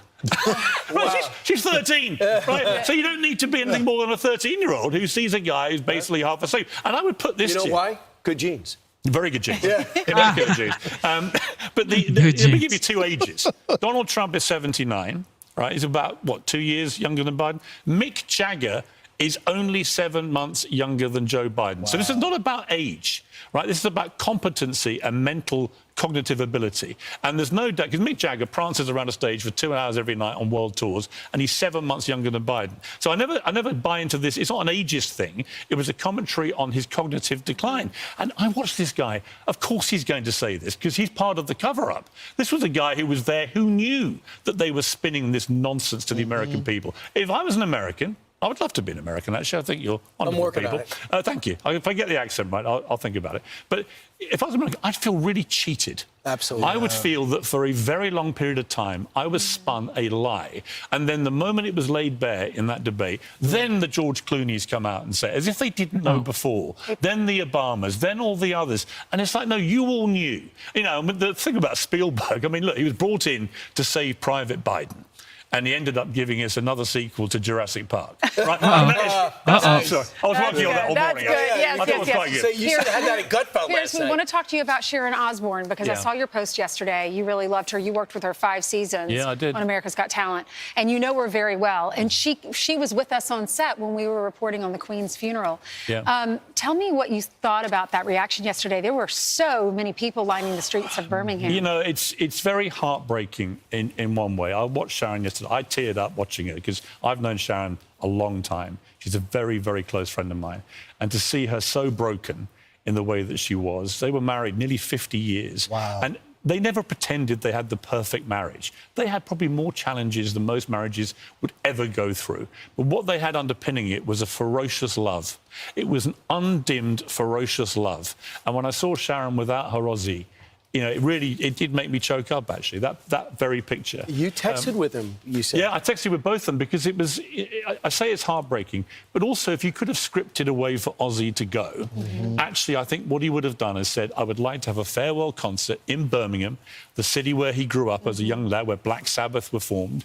I'd like all my mates, Metallica, Guns N' Roses, all these guys. I'd like all my family. They were all backstage.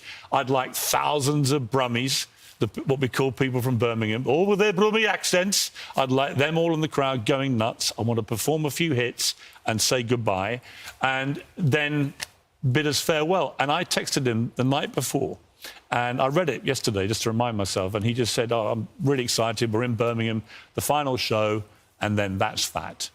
And when I read that text again, I was like, wow. It was almost like he was putting a seal on the end of his life, you know. And look, if you said to Ozzy, in his 30s and 40s, you're going to live to 76. He'd have gone, I'll take that. You know, he had a wild, crazy life. He was one of the funniest people I've ever met in my life. Honestly, when I did America's Got Talent, we would fly around America doing the audition shows, and Ozzy would just appear randomly in Miami or Seattle or whatever, and we'd go out for dinner. And I remember one hilarious one was when it was me, Sharon, and Ozzy having dinner, and Kelly turned up with some random boyfriend she had at the time. And they got very bored very quickly with these 3 oldies talking. So they left, and then they went round, and there were windows like this, like French windows, doors, so with glass fronts. And the pair of them dropped their trousers and moonied through to the 3 of us at the table. Crazy. And Sharon and Ozzy were, like, enraged. And they were like, this is disgusting behaviour. And I went, from you two? Really? Yeah. You don't think that's a product of their environment? Right. And then Ozzy burst out laughing. He laughed like a drain for about 10 minutes because he realised the absurdity of trying to pretend that his child wasn't going to behave a bit like him. But they were a special couple. My heart breaks for Sharon. She's a wonderful lady. And I think that Ozzy... I think the manner of his departure, the scale of the mourners that came out, and almost part mourning and part celebrating this amazing guy's life, I think people have been taken aback by the scale of it. Wow, and there's going to be a private funeral today, I think, with just a few family and friends. But yesterday, for Ozzy, was him saying goodbye to the people of Birmingham. And I've not seen crowds like that for somebody's funeral in the UK, probably outside of a royal ceremony. So it was amazing. Piers Morgan, you were amazing. Thank Great you. to see And I'm sorry again about the genetics, but what can you do? Some people get these genes, some people get those genes, buddy. It's just the way that's the way life goes. This is the 3rd time he's hit me. And the you way guys the have got cookie to sit up crumbles. Good genes. Good genes, ladies and gentlemen. All right. Caroline Leavitt, the White House press secretary, is on right now live. Here we go. American businesses. The deal guarantees that American businesses will have unprecedented levels of access to the European Union markets to export our American-made. Good afternoon, everyone. We have a lot of news today, and I have quite a few announcements for you, so let's get to it. First, on behalf of the President and the White House, we express our deepest condolences to the family of New York police officer Islam, who made the ultimate sacrifice in defense of his fellow New Yorkers. As the funeral services are held in New York City today, Everyone at the White House is keeping the officers' family, friends, and fellow NYPD law enforcement officers in our thoughts and prayers. The President has always, and will always, proudly stand with our men and women in blue. May God bless Officer Islam and the other individuals who were tragically killed in this senseless act of violence. In other news, President Trump's working visit to Scotland was a huge success. In less than 48 hours, President Trump brokered the biggest, most impactful trade deal in history and prevented a war in Asia for the second time since he took office. We have never had a president who wields the full power of the United States to negotiate good deals for our country and its people like President Trump. Facts. This is what maximum leverage looks like. Facts. On the peace front, President Trump helped deliver an immediate and unconditional ceasefire between Thailand and Cambodia. The two countries were engaged in a deadly conflict that had displaced more than 300,000 people until President Trump stepped in to put an end to it.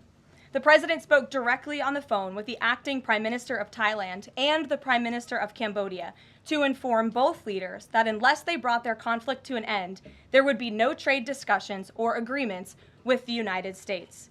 Almost immediately afterward, a peace was brokered that will save thousands of lives and allowed for trade negotiations with these countries to resume, and they have. The president has now ended conflicts between Thailand and Cambodia, Israel and Iran, Rwanda and the Democratic Republic of the Congo, India and Pakistan, Serbia and Kosovo, and Egypt and Ethiopia. This means President Trump has brokered, on average, about one peace deal or ceasefire per month during his 6 months in office. It's well past time that President Trump was awarded the Nobel Peace Prize. Uh-oh. I know the topic of Israel is on everyone's mind. I have an update from Special Envoy Steve Witkoff, who I got off the phone with this morning.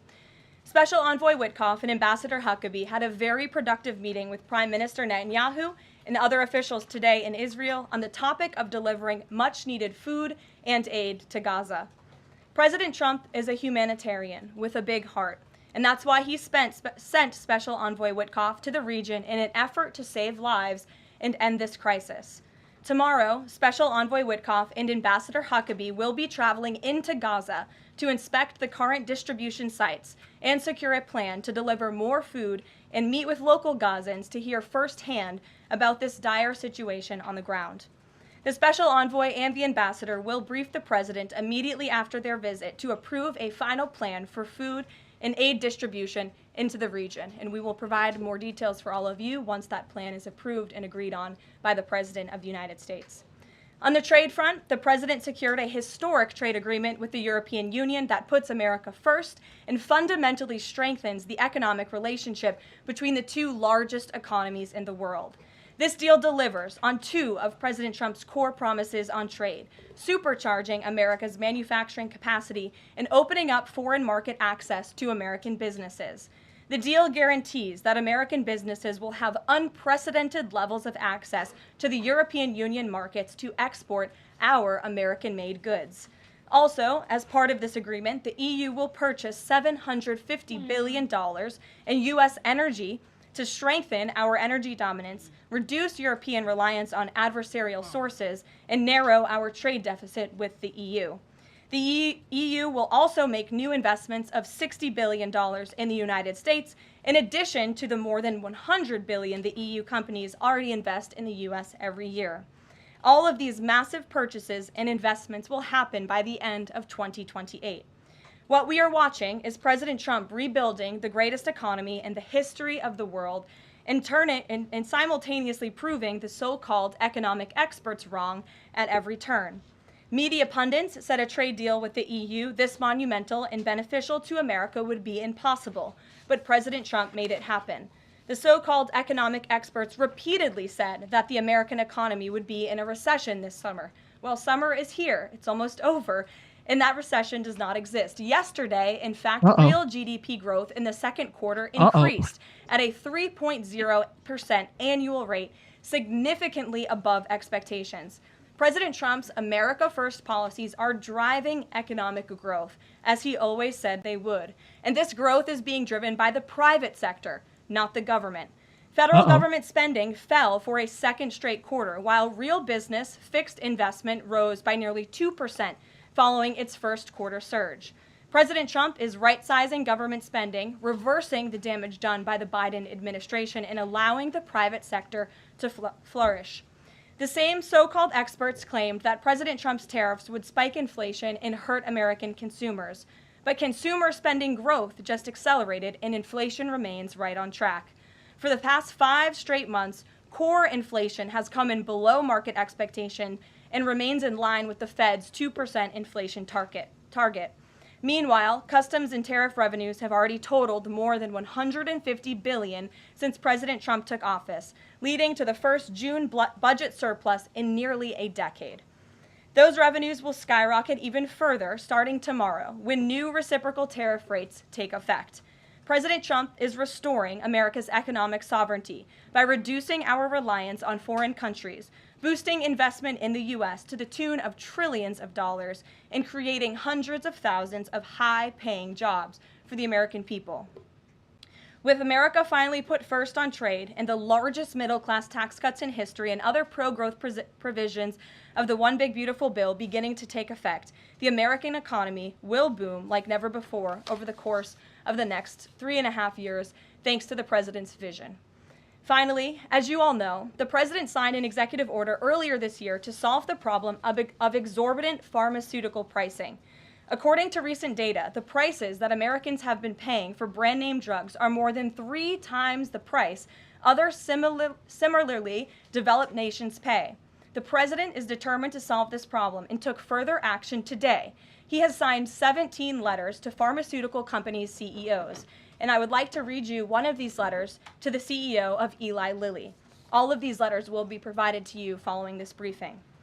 This is to the CEO of Eli Lilly from the President of the United States.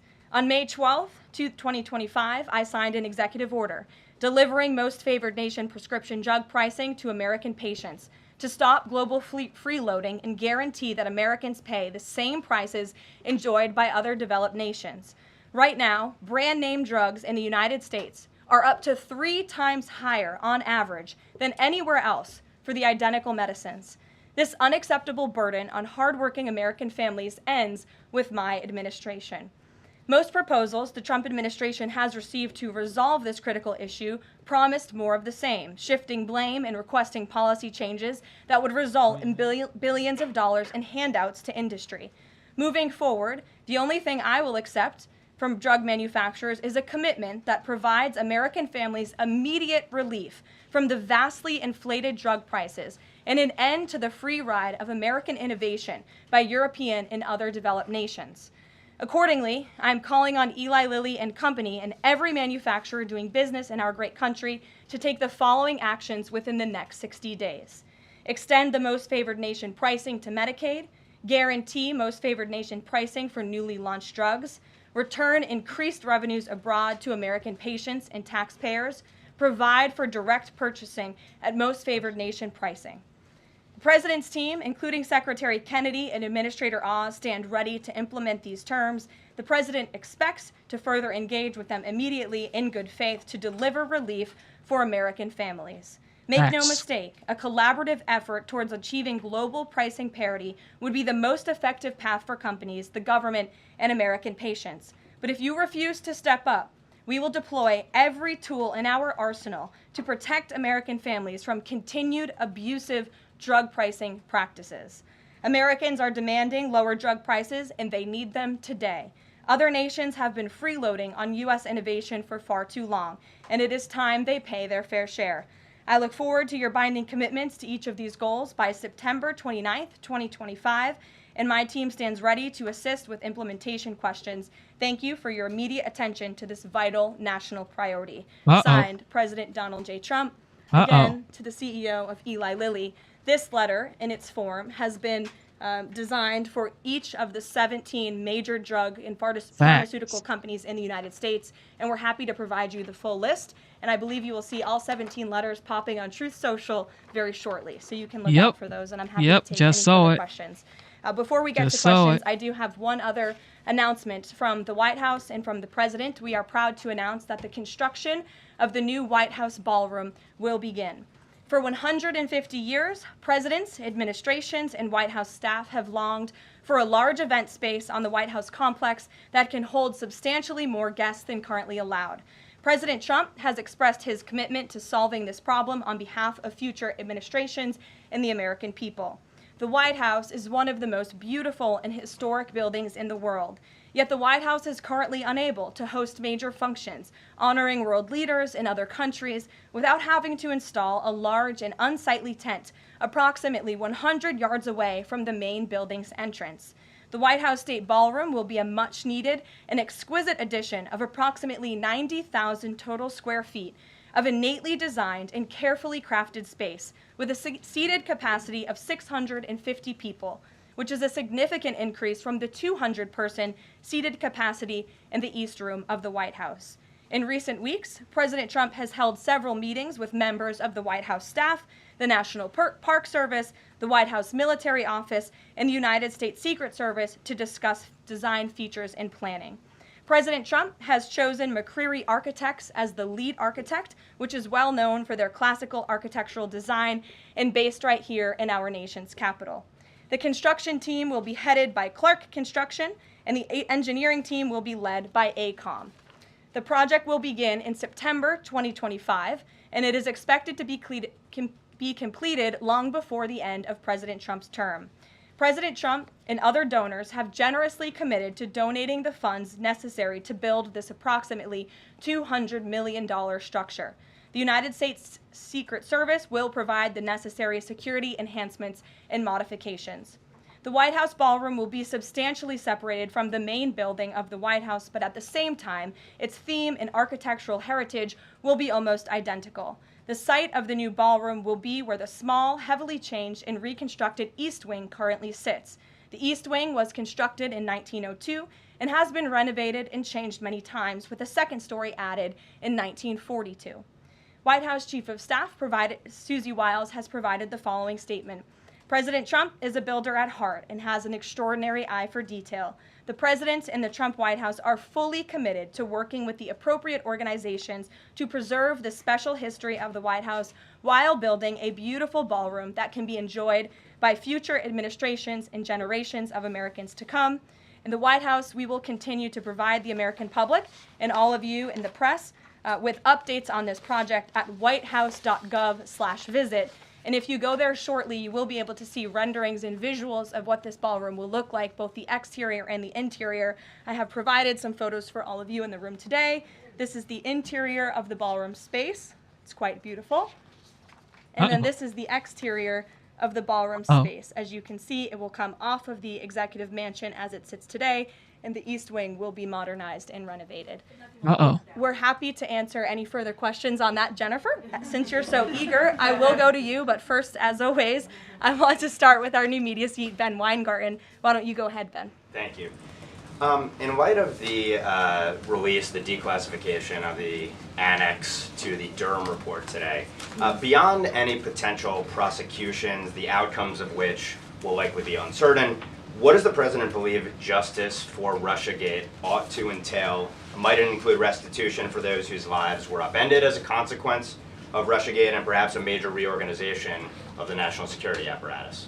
Well, I think a major organization of the national security apparatus, at least here at the White House within the National Security Council, has indeed taken place, and the president entrusts his current CIA director, John Ratcliffe, and our ODNI director, Tulsi Gabbard, to make the necessary changes to ensure classified intelligence, especially that could implement or hurt the national security of our country, does not make its way into the hands of irresponsible actors who want to politicize that intelligence for their own end. Since you brought up the declassification report that was put out by Senator Grassley today, I'm glad you brought it up, because this should be a story every outlet in this room should be covering.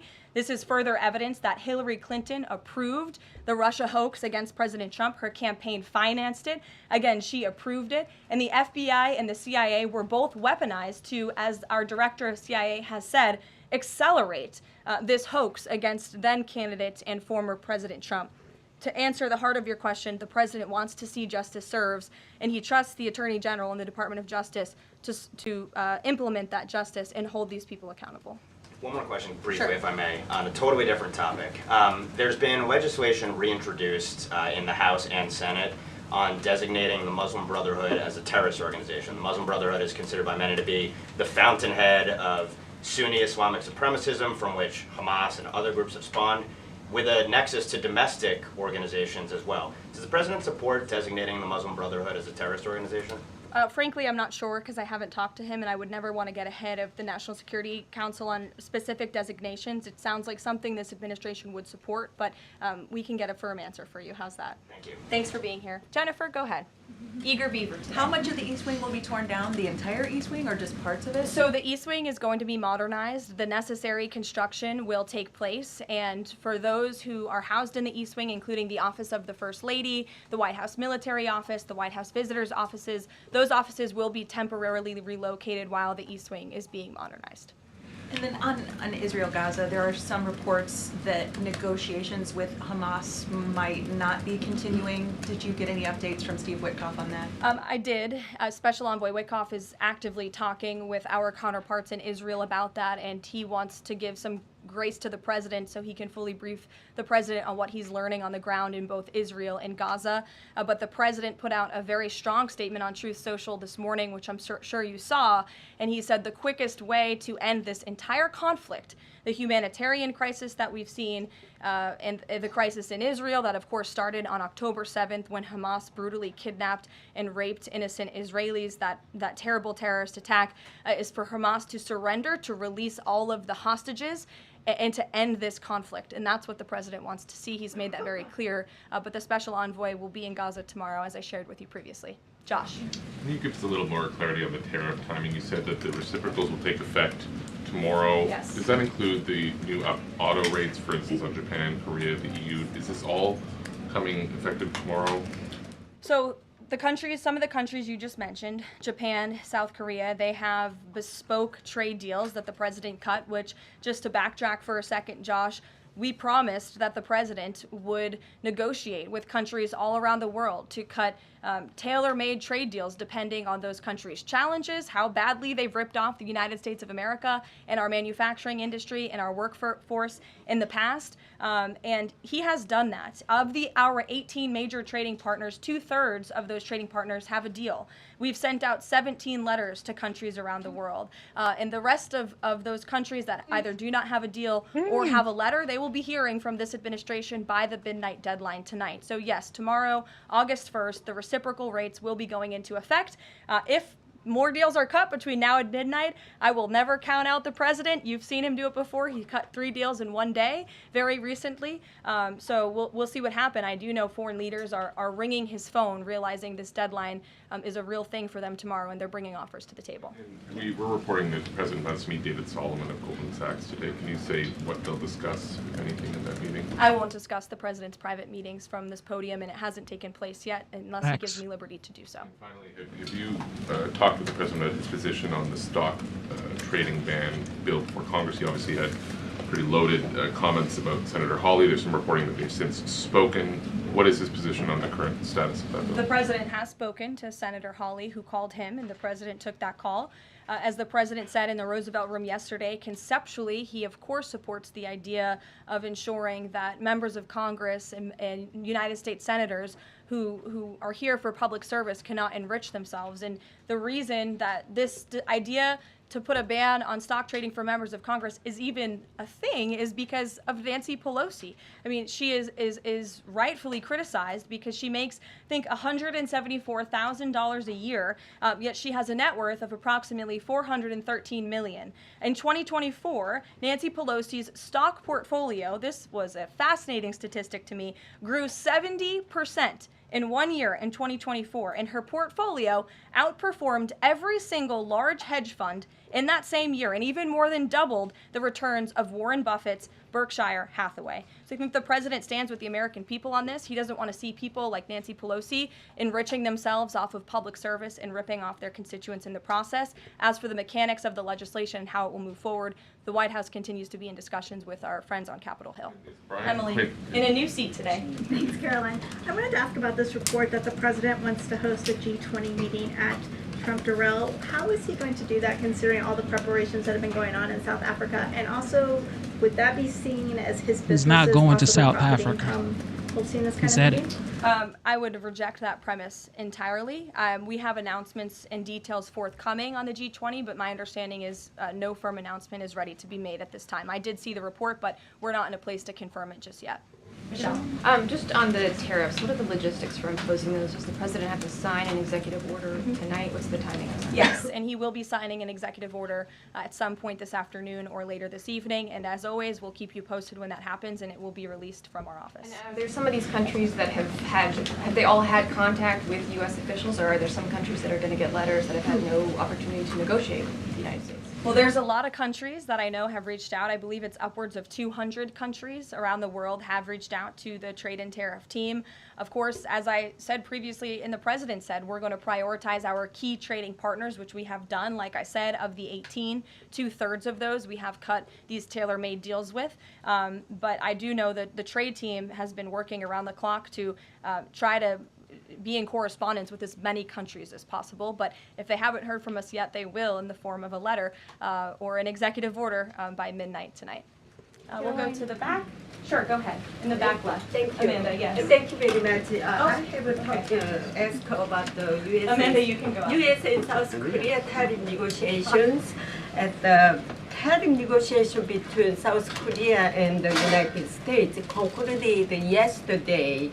President Trump stated on his SNS, Truth Social, that he would announce the specific details of the investment in the United States at the South Korea-United States summit in 2 weeks.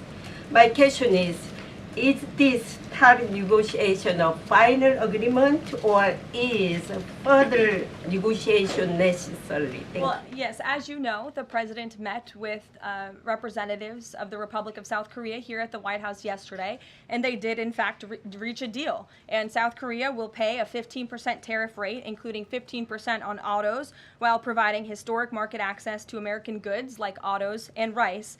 Korea will purchase $100 billion in American energy by 2028. And the centerpiece of this deal is that South Korea has agreed to invest $350 billion at the president's direction to revitalize American industry. 90% of those profits will go to the United States government to help pay down our debt and for other matters at the president's choosing. So it was a very successful meeting yesterday. Do you have any set up the further U.S.-South Korea summit day? I'll get you something on that. I don't have it at my fingertips. Okay, Amanda. Thank you, Caroline. There are a number of congressional Republicans who have raised the alarm about the fact that roughly 80% of pharmaceuticals are either manufactured or their precursors are manufactured in either China or India. There are some pieces of legislation, some recommendations, which include either onshoring, nearshoring, or friendshoring, those components of that. Do you know if the president intends to throw the weight of the executive behind that? I don't have any updates for you at this time. I do have an update on our EU trade deal. I stand corrected. It's not $60 billion in investments. It's $600 billion in investments. I want to make that very clear. And I personally watched the president behind closed doors with the European president in Scotland negotiating this deal. And he got the most juice out of that squeeze that he could. And he was constantly looking out for America's interests. So I just wanted to clarify that one point. Deanna. Thanks, Caroline. For the countries that don't have a deal yet, should we be looking at the April 2nd chart at all? Or is he negotiating and talking about having a set tariff rate, 10%, 20%? Those discussions are taking place with the trade team today, and again, we'll provide further guidance with that executive order once it is signed, and the answer to that question will be in that executive order. Is he looking to provide any more extensions today after his phone call with Mexico? Is there any other conversations like that? I do know that other foreign leaders around the world have reached out, and if the president decides to share the conclusions of those calls with all of you, he will do so himself. But I do want to reiterate what the president said about Mexico. Mexico is still paying tariffs. They're paying a 25% tariff on fentanyl, 25% tariff on cars, a 50% tariff on steel, aluminum, and copper. And additionally, Mexico has agreed to immediately terminate its non-tariff trade barriers, of which there are many. And as the president said, we will continue to talk to Mexico over the next 90 days with the goal of signing a larger trade deal. The key to this, again, is Mexico has agreed to terminate those non-tariff barriers and to continue to work with us in good faith. Mexico is a very unique situation of all the other countries around the world because, of course, we share our southern border with Mexico, which we've seen an increase in cooperation between Mexico's President Claudia Sheinbaum and our administration on clamping down on drug trafficking and human trafficking at the southern border. We appreciate those efforts and will continue to work in good faith and to continue to have these trade discussions as well. Joey. Yeah, thanks, Caroline. Just clarifying on a previous question. President Trump has indicated he's been looking at either 15% or 20% baseline universal tariff. Has he landed on one of those yet? I won't get ahead of the president on that baseline announcement. And then secondly, what did Treasury Secretary Bessent mean yesterday when he called the new Trump accounts for newborns a, quote, backdoor to privatizing Social Security? Does the administration view this new Trump accounts as a way to, in the long term, perhaps privatize Social Security? What the Secretary of Treasury was saying and what this administration believes is that these Trump newborn accounts, which is an incredibly creative and great provision that was in the One Big Beautiful Bill for newborn babies and families and future generations of Americans, will help supplement, not substitute, Social Security. The Trump administration is wholeheartedly committed to protecting Social Security. The president did it in his first term. He's doing it again in this term. But these newborn accounts are another revenue stream for young people to watch their money grow throughout their lives and to one day be able to access those funds so they can hopefully build a home and live the American dream. Jake. Just one follow-up on tariffs and then one not. Is the president at all considering extending the August 12th China deadline at all? Is that in consideration? So look, on China, you heard from the president on Air Force One when we were returning from Scotland. You've heard from the Treasury Secretary as well, Ambassador Jameson Greer. They just spent 2 days in Geneva for their third round of talks with China. And the current policy, the current trade program that we have going with China right now as it stands will decrease our deficit by $5 billion this year. So we are moving in the right direction when it comes to China. And Secretary Bessent and Ambassador Greer continue to be in direct communication with our Chinese counterparts. But is the deadline, is it extension on the table potentially from the August 12th deadline as it stands? I don't think so, but I'll let the Secretary of Treasury speak on that because he's leading these negotiations. Reagan, go ahead. Thanks, Caroline. There's growing frustration that more of Trump's nominees haven't been confirmed. Why does the president think Senate Republicans are so behind, and has he had any further conversations with Leader Thune about it? The president has had many conversations with his friends in the United States Senate about advancing his nominees, his judicial nominees through this process. It is critical that we get these good attorneys in these positions so that we can end the weaponization of justice, so we can have true law and order in our country. It's unfortunate the Democrats are playing political games, but the president has made it clear to Senate Republicans they need to do everything in their power to advance the president's nominees as well. Kelly, go ahead. Caroline, thank you. 2 questions real quickly. Sure. Nigeria. Congressman Chris Smith, Republican from New Jersey, is calling upon the President of the United States to do something in terms of imposing perhaps sanctions on Nigeria for the persecution of Christians living in the northern part of Nigeria by radical Islamic groups. Has he contacted the President yet? And do you know if there's any action that the President will take? I'm not tracking a call between the president and the head of Nigeria. I know the president wholeheartedly condemns the persecution of Christians or, frankly, of people of any faith all over the world, but I don't have any updates for you in terms of sanctions in this part of the world. My second question, Caroline, deals with immigration here in America. As you know, a lot of deportation has been going on. ICE has been going after violent criminals that are here illegally, and rightly so. In the midst of that, there are some evangelical pastors who are stating that it may have gone to a point of being indiscriminate and actually getting innocent people, like members of the clergy. Has the president and has ICE looked at that to see how they can actually go after those violent criminals, but also make sure that members of the clergy are still not being deported? Well, look, the administration has always maintained the position that anyone who illegally crosses our nation's borders is subject to deportation. That's just the law of the land, and we must be a nation that enforces our laws.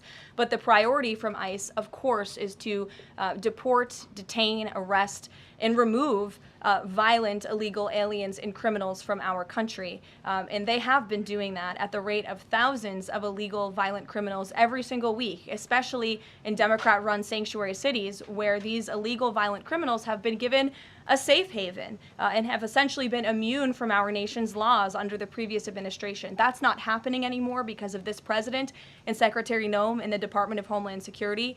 And we are going to be a nation of laws. And as we've said repeatedly, if you came here illegally, you are subject to deportation. But the priority are those public safety threats that we must remove from our communities. Caroline, thank you so much, Caroline. Two questions. So what Hamas hardens its position and Israel provides aid? Do you have any new information on the hostages that need aid too? And second question, we heard President Trump criticize President Macron and Prime Minister Starmer for their statement about recognizing a Palestinian state. What is the president's position on recognizing a Palestinian state, and will he recognize Israeli sovereignty in Judea and Samaria? I can answer both of those questions for you. On the second question about a Palestinian state, the president expressed his displeasure and his disagreement with the leaders of France, the United Kingdom, and Canada. He feels as though that's rewarding Hamas at a time where Hamas is the true impediment to a ceasefire and to the release of all of the hostages. So to your first question, the president wants to see all of the hostages released. He cares deeply about this. He has met with many of the former hostages, many of the families of those who have loved ones who are still being held hostage in Gaza. I have met with them too. It is absolutely devastating what these poor people have been through, and the president is always thinking about them, and that's why he's designated his special envoy, Steve Witkoff, who's doing a tremendous job to release the hostages and to end this conflict. But the president has always said the last remaining hostages, now there are 20 living hostages in Gaza, will always be the hardest because Hamas is unfortunately using these innocent people as bargaining chips. But nevertheless, we are committed to seeing this come to an end. Elizabeth. Thanks, Caroline. Part of the settlement with Brown prohibits it from performing transgender procedures or prescribing hormone puberty blockers, that type of thing. Will eliminating these types of procedures be a priority for the Trump administration in negotiations with other universities? I can tell you that ending the chemical castration of children in our country is a priority of this administration. We've talked to many of these universities about it, but the president has also taken very strong action to cut off the funding for any medical institution in this country that provides those barbaric procedures. The Brown University agreement, since you brought it up, is yet another win to root out anti-Semitic behavior on our nation's college campuses and unlawful racial discrimination. Brown has agreed to no longer allow unlawful racial discrimination in admissions or university programming. They have agreed to provide access to all relevant data and information to rigorously assess compliance with its commitment to merit-based admissions, and they will pay $50 million over 10 years to state workforce development organizations that comply with anti-discrimination laws, supporting regional economic growth and career opportunities. Brown will also adopt the definitions of male and female from President Trump's executive order, defending women and gender ideology extremism for women's sports, programming, facilities, and housing. Brown will no longer perform gender reassignment surgeries on minors or prescribe them puberty blockers or cross-sex hormones. And Brown will take steps to improve the campus climate for Jewish students and combat anti-Semitism on their campus. This is yet another huge win for American students and for those who love our country and want to abide by our country's laws. On the topic of defending women from gender ideology extremism and helping women's sports, the president will be signing an executive order at 4 o'clock today with some very famous professional athletes whom I'm sure you all know. And that executive order will be focused on strengthening athletics in our country and making America healthy again. And we are going to re-implement the presidential fitness test in America's schools, which is, I think, something all Americans can get behind. So you'll hear from the president in 2 hours, and we will see you all there. Thank you. Uh-oh. That was quick. That was fast from the White House Press Secretary, Caroline Leavitt. All right, ladies and gentlemen, don't forget to subscribe to the channel. Join the membership. It is $4.99. God bless you for being here. You guys are the best. Thank you for being here. Thank you, thank you, thank you, thank you.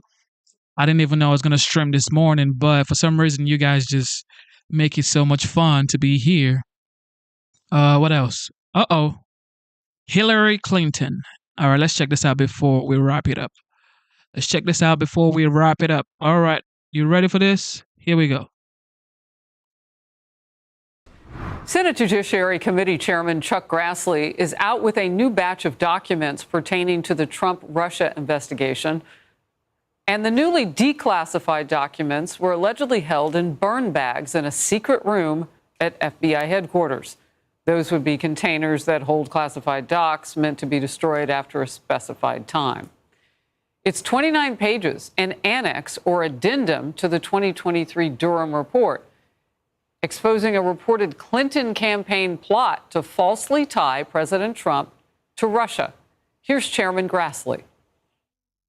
I think we need maximum transparency on all the schemes that were going on 10 years ago to either stop Trump from being elected or after he was elected to ruin his presidency. And that's what this Durham report is all about. It was all effort of total distraction and to make it look like Russia was playing a very major role in helping Trump to be elected, and now we know none of that was true. And now with this Durham report annex out, it finally proves that the FBI was covering up. Look, the story started breaking right before those comments, so those were Grassley's first reactions to this less than an hour ago. Justice correspondent David Spunt now. David. Well, hi, Harris. Special Counsel John Durham's investigation into the origins of the Trump-Russia narrative began in 2019, ended 4 years later in 2023. Now, he took two people to trial, lost both times, but he did, Harris, secure a plea deal with a former FBI lawyer. Durham's final report, a 300-page document. Here he is in 2023. Our findings were sobering. I can tell you, having spent 40 years plus as a federal prosecutor, they were particularly sobering to me. Now, for the first time, we're seeing this declassified now annex. It's 29 pages. It discusses more allegations and information about the Clinton campaign's alleged efforts to discredit then-candidate Trump. Durham obtained emails via Russian intelligence, and the emails were allegedly written by a man named Leonard with the Open Society Foundation. That's the foundation tied to George Soros. According to the annex, Leonard writes about a Clinton campaign advisor named Julianne. She's also referred to by Julie and Julia. One of the emails says, Julie says it will be a long-term affair to demonize Putin and Trump. Now it is good for a post-convention bounce. Later, the FBI will put more oil into the fire. In another email obtained by Durham, Leonard allegedly wrote, HRC, meaning Hillary Rodham Clinton, approved Julia's idea about Trump and Russian hackers hampering U.S. elections. That should distract people from her own missing email, especially if the affair goes to the Olympic level. Now, Mr. Durham interviewed Julie, who told him that she didn't draft or recall receiving any of these Leonard emails. The annex goes on to explain that the FBI was fully alerted to the possibility that at least some of the information it received about the Trump campaign might have origins with the Clinton campaign or Russian disinformation, but the FBI apparently dismissed that information, quote, as not credible without any investigative steps actually having been taken to either corroborate or disprove the allegations. I want to be clear, we've reached out to those mentioned in this annex that I just brought up in this report, but we have yet to hear back. Harris? David, you are on it. Like I said, it has barely been an hour that this is breaking, so thank you very much for the update on it. Hey, everyone. Thank you for tuning into the live show. Shout out to Dr. Luke, the GOAT, and shout out to the moderators, MVP Jet, Terry, the Bucket Master, Mr. Booski, and everybody else. John 5, CRXR. God bless y'all. Actually, Dr. Luke, the GOAT, was probably the first person to tune into the show today. When we started around 11, he was the first person to tune into the show. And he's been giving super chat. I think he's given 2 super chats today. So shout out to Dr. Luke, the GOAT, the real GOAT, okay? And the real doctor. Because we have a fake doctor. we got a fake doctor in the chat. Okay. All right, here we go. All right, so I want to get to some breaking news right now on this Russia matter that started 10 years ago in Washington, D.C. At the moment, Newly declassified documents have been made public. These are from the Durham report. How much additional light will be learned about the origins of the Trump-Russia investigation is something we are trying to find out. Republican Senator Chuck Grassley is here. He chairs the Senate Judiciary Committee. And Senator, thank you for your time today. Want to know what you learned? I just want our audience to know that apparently, based on my reading of it, these documents were stored in an annex. I don't know where that is or who oversees it. And they were being kept in burn bags, which I assume is material that's set to be incinerated. What's the truth? What's happening? What did you see in the documents?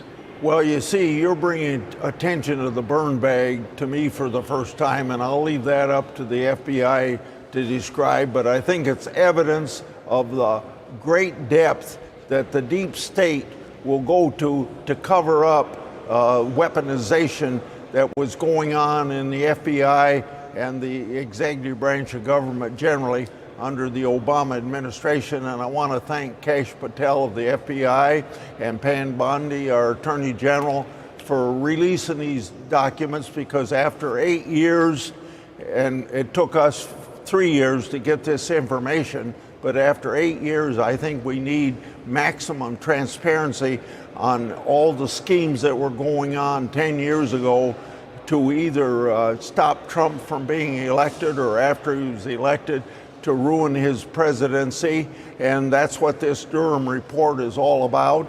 And it gives information that Comey FBI had 8-10 years ago that they never followed up on.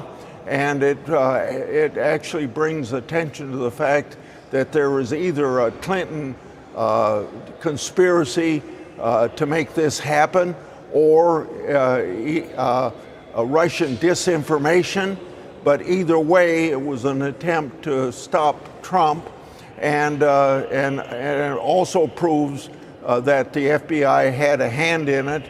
And now, after these 8 years, 3 years of my trying to get the document, we know that there was the Steele dossier paid for by the Democrats and the Clinton campaign, that it was all effort of total distraction, and to make it look like Russia was playing a very major role in helping Trump to be elected. And now we know none of that was true. And now with this Durham report annex out, it finally proves that the FBI was covering up. Wow. Okay, here is what we've got from a source with Fox Digital. Let me go ahead and read this statement. It just came in. Ultimately, the release of the classified annex will lend more credibility to the assertion that there was a coordinated plan inside the U.S. government to help the Clinton campaign stir up controversy connecting Trump to Russia. You essentially just said that, Senator. That's what I heard from your answer. Sir, is there a smoking gun in this? Well, I think the smoking gun kind of dovetails in with things that Tulsi Gabbard has put out in the recent 2 weeks, and things that we had with the Crossfire Hurricane Index that I released a couple weeks ago. Kind of all dovetails into the same thing, but it gets back to the fact that whether you have a Republican or Democrat administration, that there's cover-up, and we shouldn't have it. Transparency, or the public's business ought to be public, and what the FBI does ought to be public as long as their investigations are done. Or if they aren't investigating, if they aren't doing their job, then it should be exposed, and this Durham annex exposes that. Okay, so John Brennan and James Clapper tried to get ahead of this story because they've got an op-ed already today in the New York Times. The headline reads, "Let's set the record straight on Russia in 2016." And underneath it says, "We find it deeply regrettable that the administration continues to perpetuate the fictitious narrative that Russia did not interfere in the 2016 election." They say the focus should instead be on the fact that Russia routinely meddles in our national elections. What would you say to those two men today? I think that they have been in the news so often recently, and along with Comey, of trying to information out that they've been in the center of all this conspiracy. that they're trying to cover their hind end. That's all I can say about that. One last question. There's a headline now at foxnews.com that George Soros has a connection in these documents.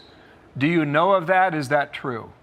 No, I don't, but I can find that out for you, and I'll be glad to get back to you with an answer on that. Okay. Senator, thank you. We will see very soon what you have Thank found. you. Chuck Goodbye. Grassley. Uh-oh. George Soros. Here we go. Kamala Harris is not running. She's not running for the governor position in California. Check this out. President Kamala Harris will not run for California governor next year, leaving open the possibility that she could mount a third run for the White House in 2028. She said in a statement, over the last 6 months, I have spent time reflecting on this moment in our nation's history and the best way for me to continue fighting for the American people and advancing values and ideals I hold dear. I've given serious thought to asking the people of California for the privilege to serve as their governor. I love this state, its people, and its promise. It's my home. But after deep reflection, I've decided that I will not run for governor in this election. Patrick, your reaction to that? Do you hope that that means that she will run again for president of the United States? I don't think she'll run for president of the United States. Is my gut reading the statement, live here. I thought she was, really considering the governor, but. I think she wants to serve in different capacities, is my understanding. But, I don't speak for her. I'm not her spokesperson. But let's face it. I mean, she just went through a grueling, presidential race. Her second, cycle of the, she ran for president, obviously, 5 years ago, and then again this past cycle. So I don't think there'll be a third time, if you're asking me my opinion. But I will tell you that, I think she has an incredibly important voice, and I hope she continues to serve in the public interest in some capacity, whether it's in the private sector or elsewhere. Tommy, your reaction to this news about Kamala Harris, the former VP? I honestly don't think she could win, even in California. California is fed up with their failed leadership, and they aren't going to go from one failed leader, Gavin Newsom, to another in Kamala Harris. And I think that she even understands she couldn't win there. I don't think that she's going to run for president again, but I'll tell you this, she's also been largely absent, even in California, with everything that California has gone through, with the immigration riots, of course, the wildfires. That is her home state, and she did not take the opportunity to stand on that stage and speak to those issues in any meaningful way. She just had an opportunity to talk to the future voters of America at a summit, and she sent in a virtual message. This woman is not serious about running for anything, and maybe that's a good thing for her party and for the country. Quick question to you, Patrick, before I bring in Steve Hilton. I mean, right now there's so much focus, and this, of course, would probably change a bit in the coming years, but right now there's so much focus on what did you know and how much did you understand about the declining abilities of President Biden? And I have to believe, if you're looking at a scenario where you're on a debate stage answering questions or you're in interviews, she would be pressed on this mightily. No doubt. And can I just say real quick, I disagree with Tommy. I think if she would have ran for governor, she would have won, but that's not the question. The question that you're asking is, I do think, Martha, that she'd be asked those questions, those tough questions. And I think that's why a lot of Democrats, a lot of Americans are ready to turn the page. I think they're looking for new generation of leaders, both in the Democratic and Republican Party. And I think you're going to see those leaders emanate from the states, in states like Pennsylvania and Maryland and elsewhere. Just before I let you go, does Mandami represent that new generation to you, Patrick? I think it comes from the states, not necessarily the cities. How about that? All right, guys. Tommy Lahren, Patrick Murphy, thank you. Hey, Sean Hannity. A lot of people are saying that Kamala Harris not running for the governor position in California is one of the best decisions she's ever made. But I'm thinking that she's coming back in 2028 to go against J.D. Vance or Marco Rubio or Ron DeSantis. All right, here we go. Leticia James. Paul Morrow is here joining me, retired NYPD inspector, attorney, Fox News contributor. Paul, great to have you with us today. It seems like this is an extension of, there's sort of two avenues here. You've got the White House trying to extend their reach of DOJ, essentially, of figuring out where the waste, fraud, and abuse is in a number of different agencies and benefits. And then you've got Leticia James, who now has, put this up on the screen if you can, at least 26 lawsuits heading after President Trump. And remember, she said she was always committed to this. Here's a look back at her talking about that. Let's watch. No one is above the law, including this illegitimate president. And so, I look forward to going into the office of Attorney General every day, suing him, defending your rights, and then going home. I say one name, Donald Trump. That should motivate you. Gonna get him.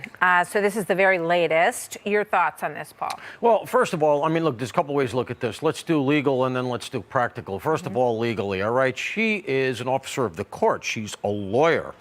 She's come into office specifically saying, I am going to use my office to target a particular person. That's not how our law works. And the idea here that she seems to be leveraging is the idea, well, you show me the person, I'll show you the crime. She started with the perpetrator and then looked for the crime. Now, I have to tell you something. If you do that at the prosecutorial level so blatantly in another context, as in a place where they are not going to be so fully supportive of you going after Donald Trump, you will get crucified. There's a very good chance you're going to lose your law license. And I'm very surprised that one of the tactics that the Trump administration has not taken is to file formal complaints against her with the New York State Bar. Because from where I sit, she's very close to an ethics violation by saying, hey, I'm going to be the AG, and my principal role is going to be to go after one guy. So let's talk about the other side of this, which is the White House and the administration's desire to cut waste and fraud. So they look at the SNAP program, and when you look at the 3 states that are bringing these lawsuits, including Michigan and New York, they have a higher level of SNAP usage than other states in the country, and they also have a larger number of migrants, a lot of sanctuary cities in all of these jurisdictions. So what about going after the use of SNAP? Of course. Listen, they're going to lose this lawsuit, all right? It's established federal law that the federal government has the right to withhold funding from states if those states are not complying with federal regulations. And it's been established for a long time, going back now almost 50 years. And they know it. This is performative. She's up for re-election next year. And think about the absurdity of this on its face. Essentially, what the federal government is saying is, we just want to know who we're giving the money to. Right. That's it. What are we supposed to just blindly throw checks out the window? I might as well open the door and just cut the checks at the Federal Reserve. Just throw the checks out the window, because essentially that's what this. They're saying you're not allowed to ask where this money is going. And I was saying I wanted to do legal, then I wanted to do practical. I got to tell you something. As working here in New York City, the number is much higher in terms of how many people get SNAP. It's like 1 in 5. All right. I used to make these arrests. You have to search the prisoner. That's 20% of the population. Yeah, But 20% of the population, I don't believe, is under the poverty level where you're supposed to be able to collect SNAP, and they're not here on asylum or as refugees. I'm going to give you the exact number. You have 1.8 million, and there's probably 8.5 million people, however you couch it, in New York City. So you would arrest people, they'd have 5, 6, 7, 8 benefits cards, all in different names. And the way it works on the ground level is you take what you need, but generally what they do is you're allowed to buy certain staples, bread, milk, things like that. They buy that stuff ostensibly, but what they really do is get $100 in benefits from the bodega owner. The bodega owner takes 50%, they keep $50, and they go buy drugs. All right. Now, that's not everybody, of course. No. I want people saying, oh, everybody who's using SNAP benefits is a drug addict. I'm not saying that, but I can tell you that the level of scammery is. Shout out to Crunch the Grace Hopper. Shout out to Crunch the Grace Hopper. Thank you for the super chat. He says Ruskies can't even effectively mount a viable espionage effort. However, CCP's 70 years old wokeness campaign ripped it divide and not conquer objectives. Shout out to Crunch the Grace Hopper. Thank you for the super chat. Here we go. Mind-numbing. You can't believe it, and you would have those moments where you say, why am I coming to work? Why am I should just get a bunch of benefit cards? But if you clear out those who are using it for nefarious purposes, and you allow people who legitimately have the right to receive it, you're going to save a lot of money across the country. The way That's the it's goal. supposed to work. Of course, Exactly. that's supposed to work that way, and we'd be able to help the people who really need it. We're getting ripped off. Why is that such a bad thing for Donald Trump to look into? I mean, all of these jurisdictions should be looking at their books and making sure that they're not wasting money. Bottom line. If they don't want to do it. Paul, thank you very much. Paul Morrow. Ooh, Leticia James. Well, I gotta tell y'all, man, this is not right. You're running for the AG, and literally, you're talking about getting Donald Trump. That's all you're trying to get with your power, with your office. So you mean to tell me that when you become the AG, which she had become the AG, all she wanted to get was Trump. And now Trump is the 47th president of the United States, and she is in trouble right now, allegedly. All right, here we go. Jasmine Crockett. What a Crockett. That's the focus of tonight's angle. What a All right, Crockett. Cory Booker in the Senate, he's had enough. What a Crockett. His party is a mess, and he knows it. The Democratic Party needs a wake-up call. It's time for Democrats to have a backbone. It's time for us to fight. It's time for us to draw lines. When are we going to stand together? If we don't stand as Democrats, we deserve to lose. Oh, but come on. I mean, sure, it may seem like the party is rudderless. It may seem like the Democrats are leaderless. But obviously, Cory Booker hasn't spent enough time watching Jasmine. You have been clearly one of the rising stars of the Democratic Party. Why do you think you have been able to connect with people, especially young people, because you have a big following among younger voters? I don't sound like a politician all the time. Instead, I sound more relatable and like a frustrated American. As everything is kind of falling apart around us, we still have some very good political figures that are seemingly holding it together in front of the camera, and I'm looking like, what the hell? Well, that's what we're saying, too. Well, The Atlantic just published a lengthy profile of Crockett, calling her a Democrat for the Trump era. The piece notes that her colleagues still haven't learned what, to her, is obvious. Democrats need sharper, fiercer communicators. The profile's author, Elaine Godfrey, says Crockett told her, quote, "It's like there's one clear person in this race that has the largest social media following." In other words, hello. Well, she's only a two-term congresswoman representing Texas's 30th district, a sprawling area that includes South Dallas and Tarrant County.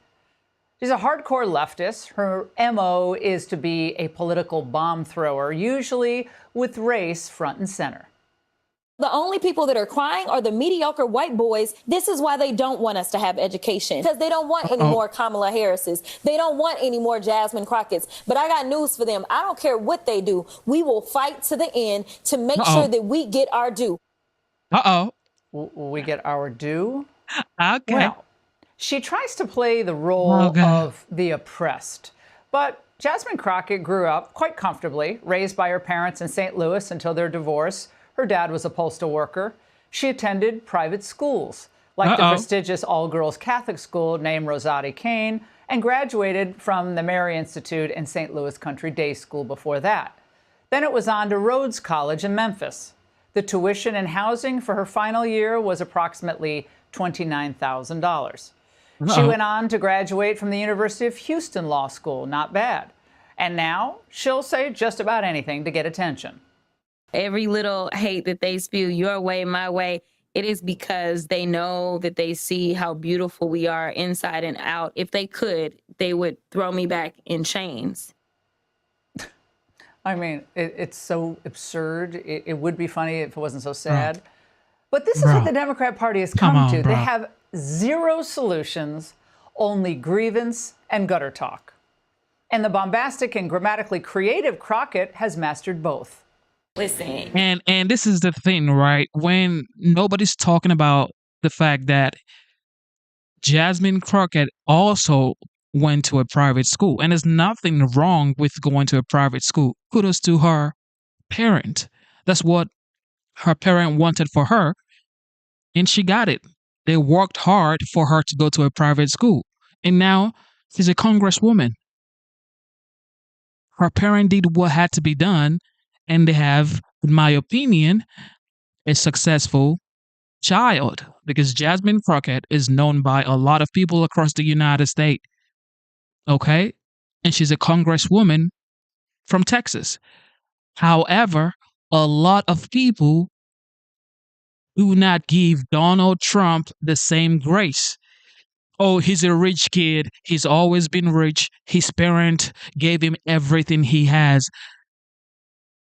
Isn't that what every parent want for their kids? We want our kids to be better than we are. That's why we work hard. That's why we take them to the best schools. That's why we give them the opportunity that we never had.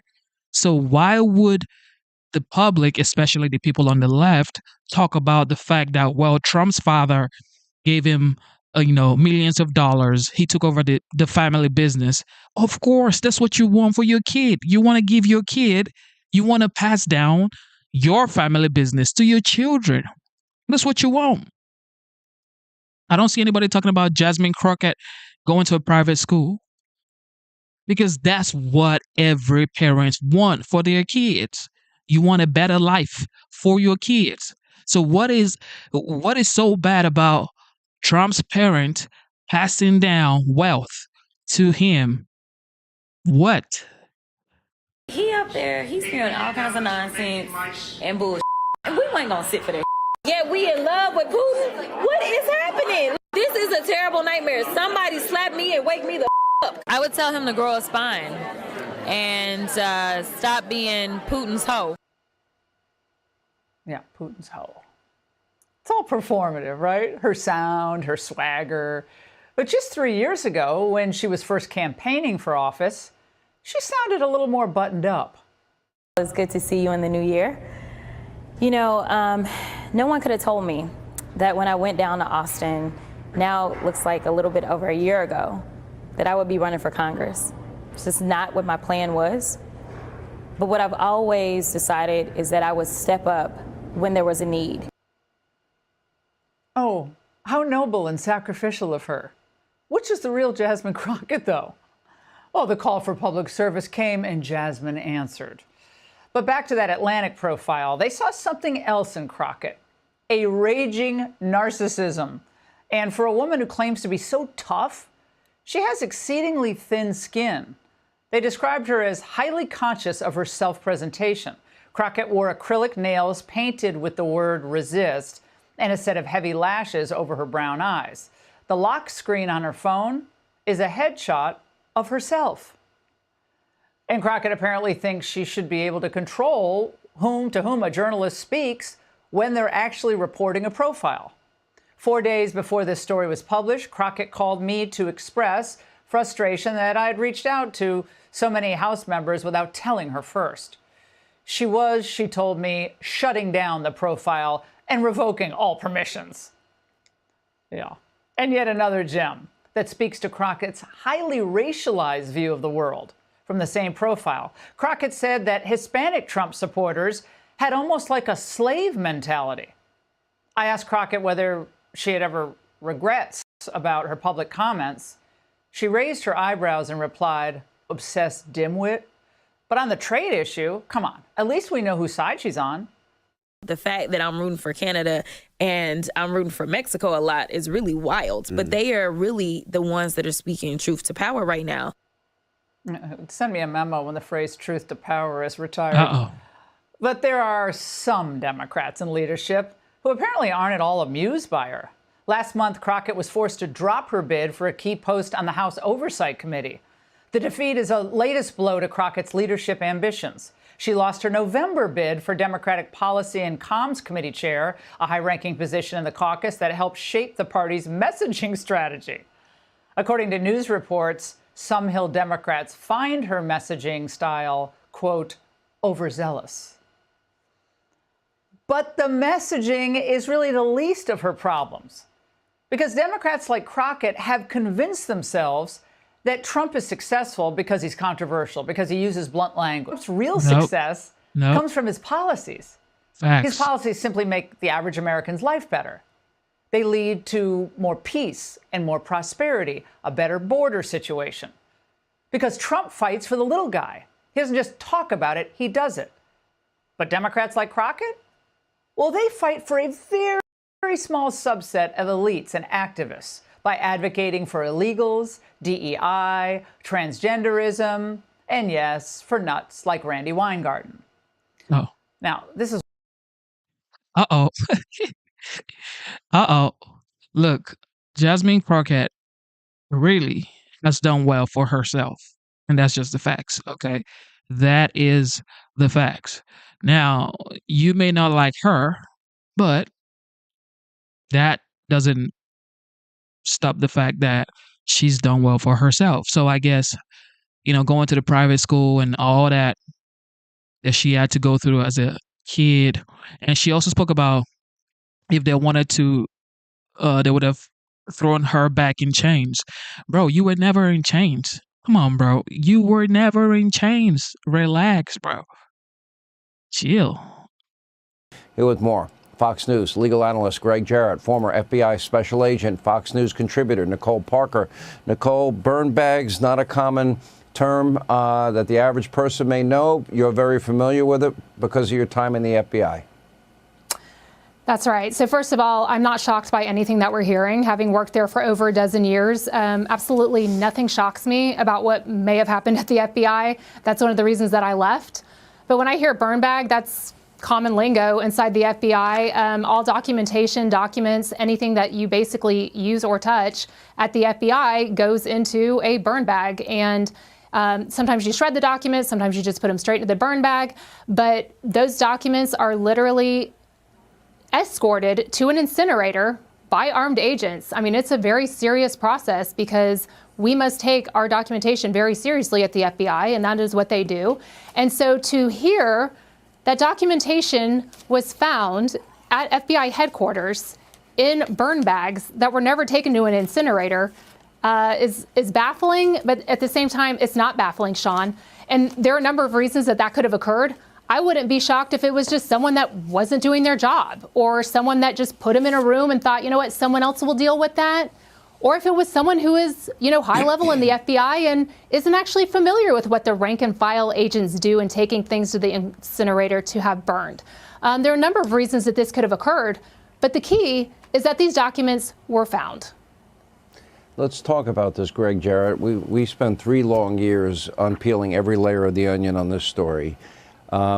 Seems kind of sloppy that if they had incriminating materials, which is what I'm assuming here they found in these burn bags, that they didn't take care of those and eliminate that.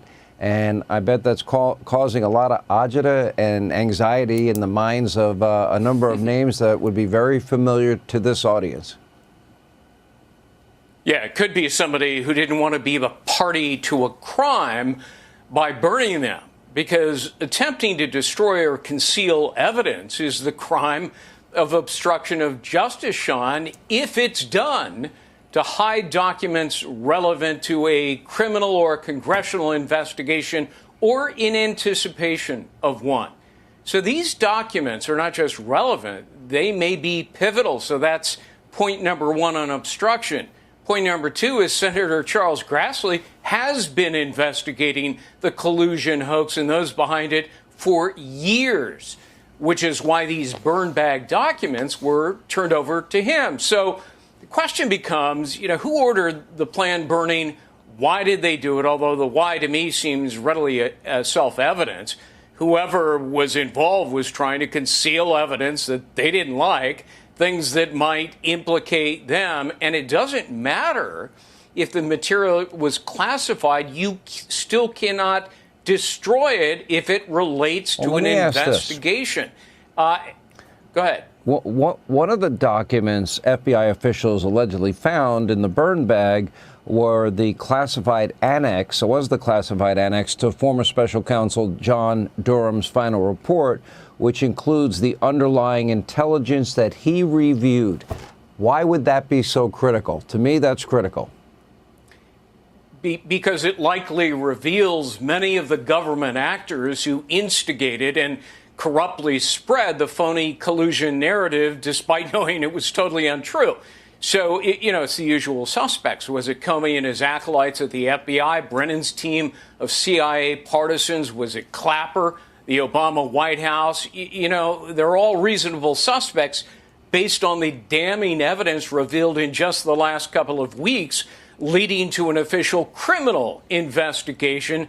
And, in my 2 books, I identified all the people who appear to have lied under oath, committed crimes. So it doesn't surprise me that incriminating evidence of lies and lying people was slated for the incinerator. There was never a Trump-Russia collusion conspiracy, but there was a conspiracy to frame Donald Trump for collusion. We're going to continue to follow this story. It's getting more interesting by the day. We expect it's only going to get even more interesting because at this point, if Donald Trump had to go from the courthouse to the campaign grounds while he was running for election, his home being raided, attempt on his life. Look, it's only going to get even more interesting with this whole burn bag situation with that the FBI has been finding new evidence. So look, this next 3.5 years is going to be interesting.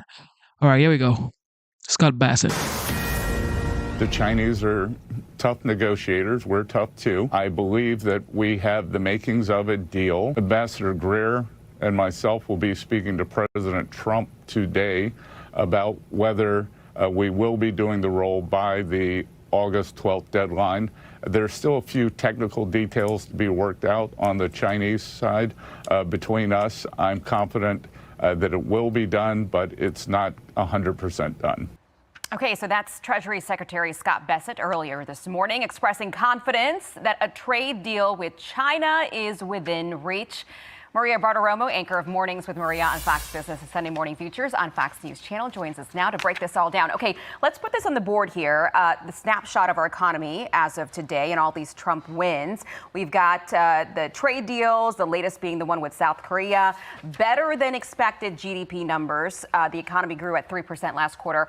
Don't have this up on there, I don't think, but consumer spending is up. Better than expected. If tariffs are bringing in a lot of money. All I hear in my head are Democrats screaming recession, recession, recession.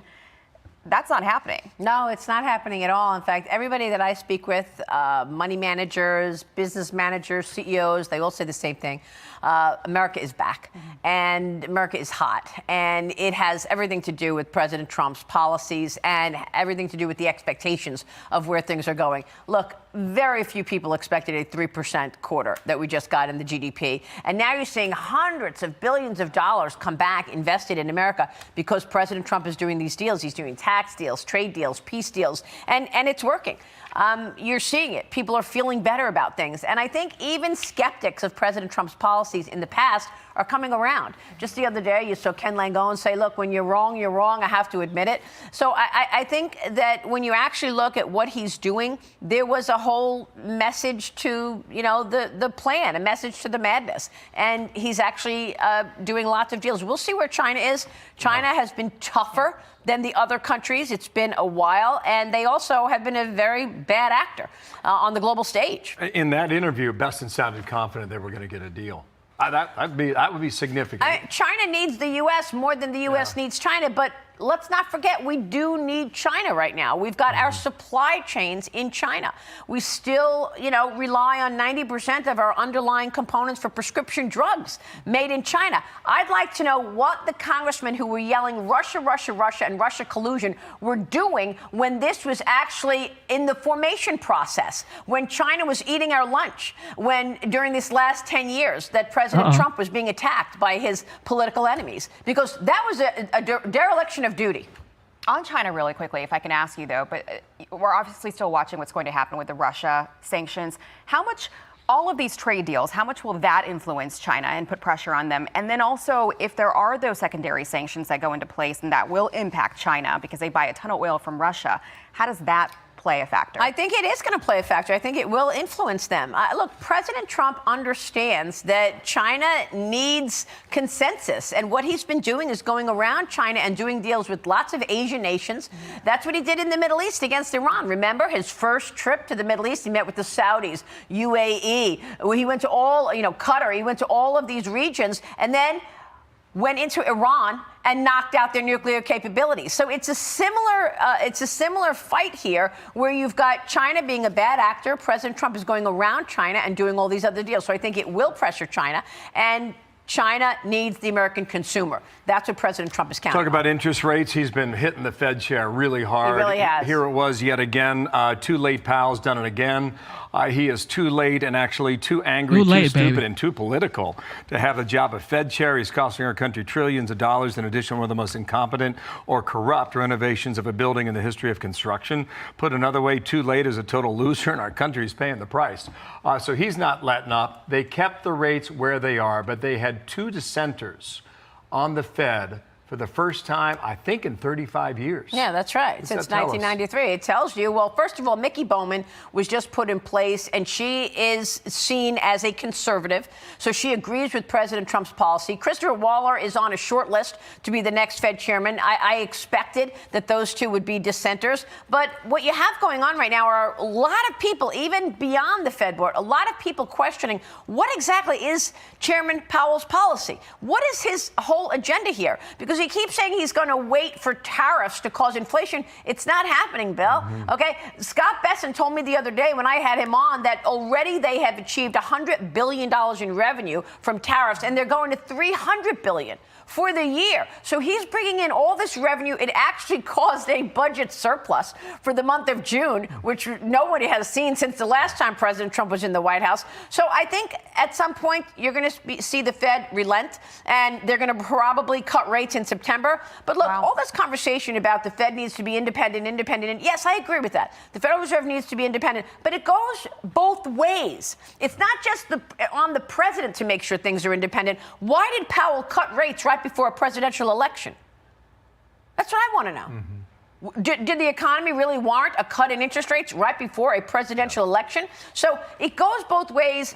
Chairman Powell should not be political. A lot of people say he is. President Trump told me he thinks he has TDS, Trump derangement syndrome. I don't know. That last move was in October prior to the big national. Correct. Yeah, go ahead. So you think September. If it doesn't happen in September, and obviously there's a lot of people out there like myself that would like to refinance my mortgage. I would like those rates to come down. But if it doesn't happen, what is the downside? What happens to the economy? Well, the president has been talking about the impact of the Fed's failure to cut rates, and he said that it costs the U.S. $335 or $350 billion for every point that the Fed is not cutting. And what he's talking about is the interest that we pay on the debt.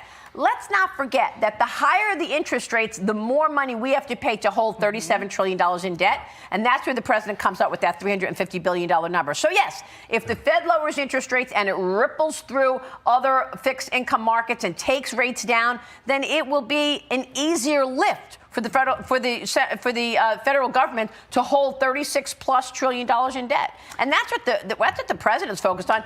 Fed Chairman Powell is saying, look, we have a mandate. Our mandate is employment and it's inflation. Well, doesn't holding the cost of debt impact growth and impact those two things as well? I would argue the Fed should be thinking about how much it costs. But then again, Congress never stops spending. So that's there's true, that. Too. Listen, the market's about the boom. The tech sector is going to go nuts today.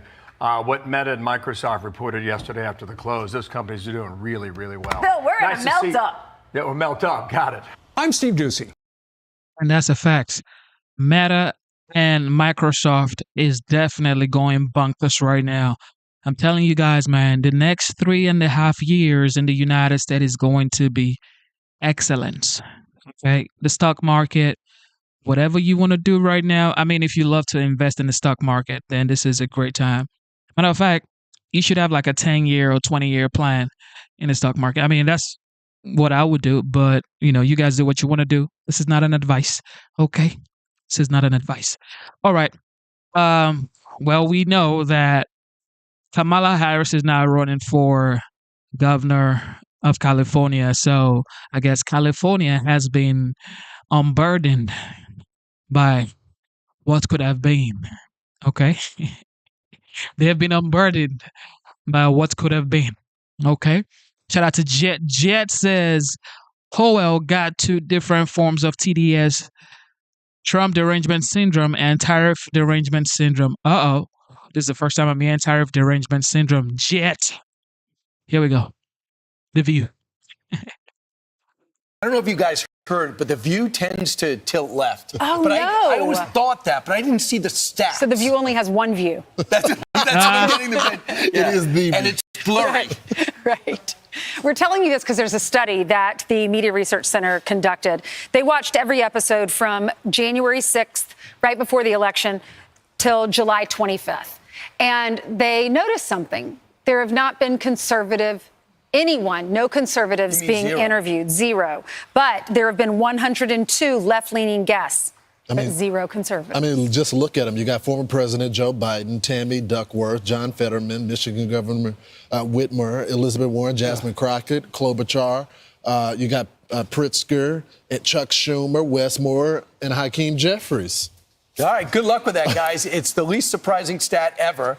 By the way, they used to be somewhat balanced. Remember, Barbara Walters started this to get some political points of view, no script, and just get a conversation going and let us know what women talk about when they're together. Yep. Right? And then what happened? It ends up being an angry Democratic show. Well, and they're also not just these politicians. They're liberals in Hollywood that have been on The View in this year, in 2025, like Eva Longoria, Julianne Moore, Amber Ruffin, Wanda Sykes. There have been a lot of them. Yep. Well, so Gloria Steinem. So it's not just the fact that they're inviting the liberals. When there is a conservative there, or even one of their co-panels, because, there's always the one that they have. Most of the time it's a never-Trumper or someone that's in that seat. They're so nasty to the people of opposing views. They say that they have a couple of independents there, but they find a way to always agree with the Democrats. Right. It's not that Republicans don't want to come on the show, but when you go there, you've seen plenty of times where Whoopi Goldberg will walk off the set when someone of a opposing view joins the show. Yeah. All right, so remember when Joe Biden decided to show everyone that he still had his A game, even though he had lost in the election? Remember this great comment that went unchallenged that he gave at The View. Why do you think the vice president lost, and were you surprised? I wasn't surprised, not because I didn't think the vice president was the most qualified person to be president. I wasn't surprised because they went the route of the sexist route, the whole route. I mean, this is a woman, she's this, she's that. I mean, it really, I've never seen quite as successful and a consistent campaign undercutting the notion that a woman couldn't lead the country and a woman of mixed race. Knowing what you know now, do you think you would have beat him? Yeah, he still got 7 million fewer votes. Yes. Okay. A lot of people didn't show up. Number one. Number two, they're very close in those toss-up states. It wasn't a slam dunk. Yeah, he's clueless still. Obviously, he would have lost. I just remember the multiple times during that interview that Jill Biden had to step in and correct. I mean, this guy was running the country. Was the first lady having to step in when he's handling negotiations? Yes. International. Yes. You don't have to ask, bro. Jill was stepping in. Ain't nobody got to tell you nothing. Jill was stepping in. And she was proud to step in, okay? Tell you that much. Here we go. AOC. Republican strategist Aaron McGuire. Aaron, good morning to you. Thanks for joining us. So this is becoming a trend of Democrats trying to check in on these ICE facilities only to be turned away. All of this is, of course, to score political points. So who's winning the messaging war here? When it comes to the messaging, Democrats are making an absolute mess of themselves. Hysterics and political theater are not going to persuade voters that Democrats are on the right side of the immigration argument in this country. These are the same Democrats who have espoused open borders, defund ICE. They have villainized and chastise members of Customs and Border Protection. And now all of a sudden they care about what's happening when it comes to immigration only because it involves enforcement. Instead, what Democrats should do is join with President Trump, who has secured the southern border of the United States, and start enforcing the laws and making the necessary changes so that our country is safer. Political theater does not help this country become more sovereign and safer and get these illegal immigrant criminals out. So who are Democrats siding with yet again? Illegal criminals, illegal immigrants, and not the American people. Democrats need to do their job. And apparently they can't read the rules either, because if they applied for a tour, they would have gotten one. This is a holding facility with possible criminals in there. Why do you think you can just show up and storm in? That's insane behavior, but that is the moniker of the Democrat Party. Yeah, well, DHS is saying, yeah, just schedule a tour, give us a week's notice, and everything will be okay. So from Maryland to New York City we go, and the latest polling shows Zohran Mamdani, the Democrat candidate for mayor, is massively in the lead. The question, who would you vote for mayor? Mamdani received 50%. Cuomo, Sliwa, and Adams combined have less than that, with Mayor Eric Adams, the incumbent, with just at 7%, less than the Republican candidate.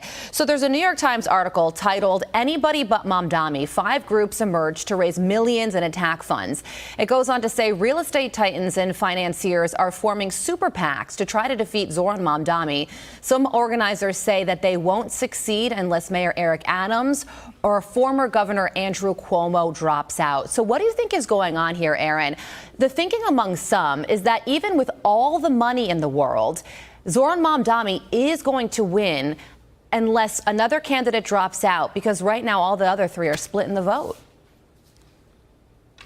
That's true. And this outside money could play an important factor because, as we've seen historically, television ads are still the best way in politics to deliver a message. So that kind of money going into a very expensive media market in New York City could help move voters. But even if Cuomo and Adams dropped out, that's still not enough of a coalescing to be able to beat Mamdani at this point. If you have a D next to your name in the state of New York, it's not very hard to lose. It's not very hard to lose. But Cuomo alienated himself here. He was the one who was chased out of office for saying that he was Italian when he was accused of sexual harassment. So New Yorkers said no to that. Good choice there. Eric Adams alienated himself from the city, and Democrats rejected him. But you can look in any city in the state of New York, and you will see a failed Democrat like you're going to see with Mamdani in New York City. You can look in Buffalo and Binghamton and Rochester and Albany. Democrats fail across the state, but this is what New York has decided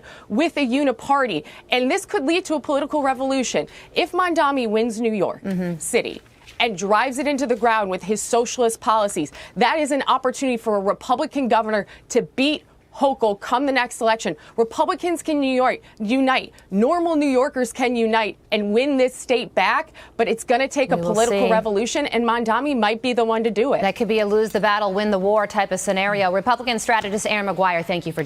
I think so too. I definitely think so too. This is what happened to America in 2021 when, of course, Joe Biden, I was about to say Jill Biden. Okay.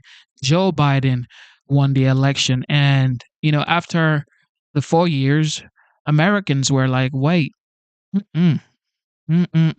nope. We're not doing this again for the next 4 years. And that's why, of course, coupled with the fact that everybody watched the debate last summer between Donald Trump and Joe Biden. Of course, that was a disaster. That was hard to watch. So, that took him out. But they replaced him with Kamala Harris. And Americans were like, no, we're not going to do this. Okay. Because this lady was with Joe Biden for the past 4 years. And now she's coming like she's separate from Joe Biden. Nah, man.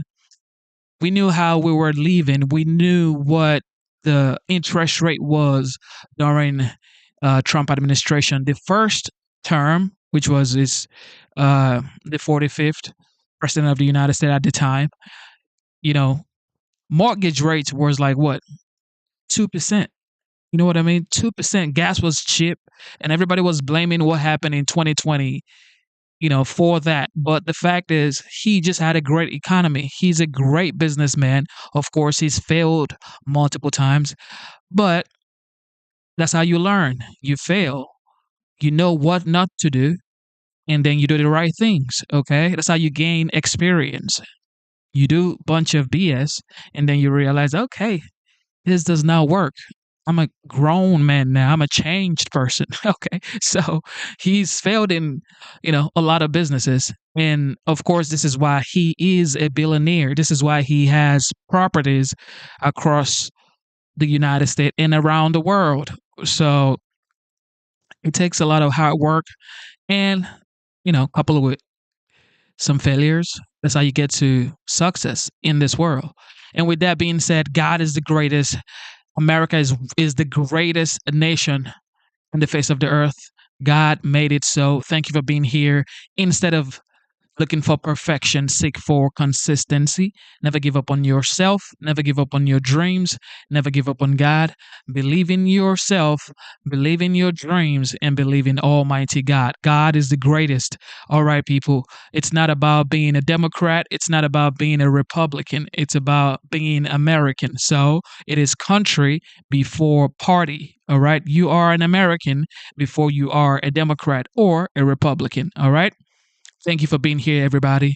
Also, I got to give a shout out to esteemed member. Shout out to Dr. Luke with the GOAT. Thank you so much for the super chat and for being here. God bless you. Shout out to Ellie. Shout out to Ringmaster. Shout out to Sandra.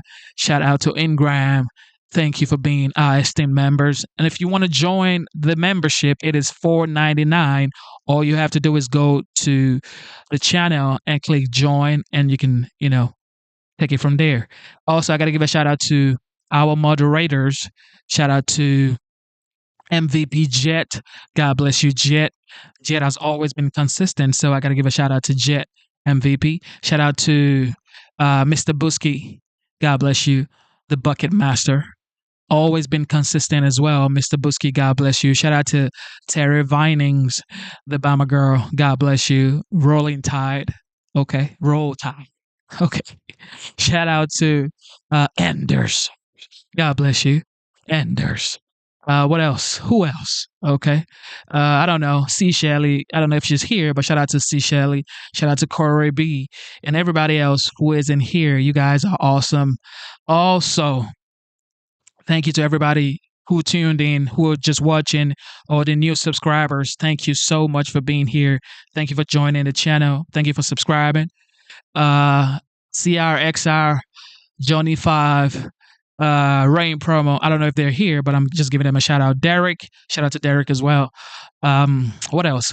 Shout out to our veterans. Shout out to our military personnel. Without you guys, there would be no homeland. Shout out to law enforcement officers. Shout out to Ice Baby. Thank you for doing your duty. God bless you. Border patrols as well. God bless y'all. And shout out to everybody, man. Be nice, be kind. You never know what people are going through.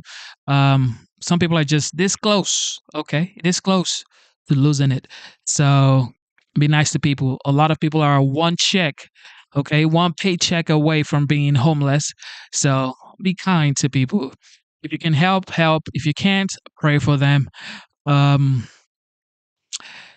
Also, put a smile on your face, man. Put a smile on your face.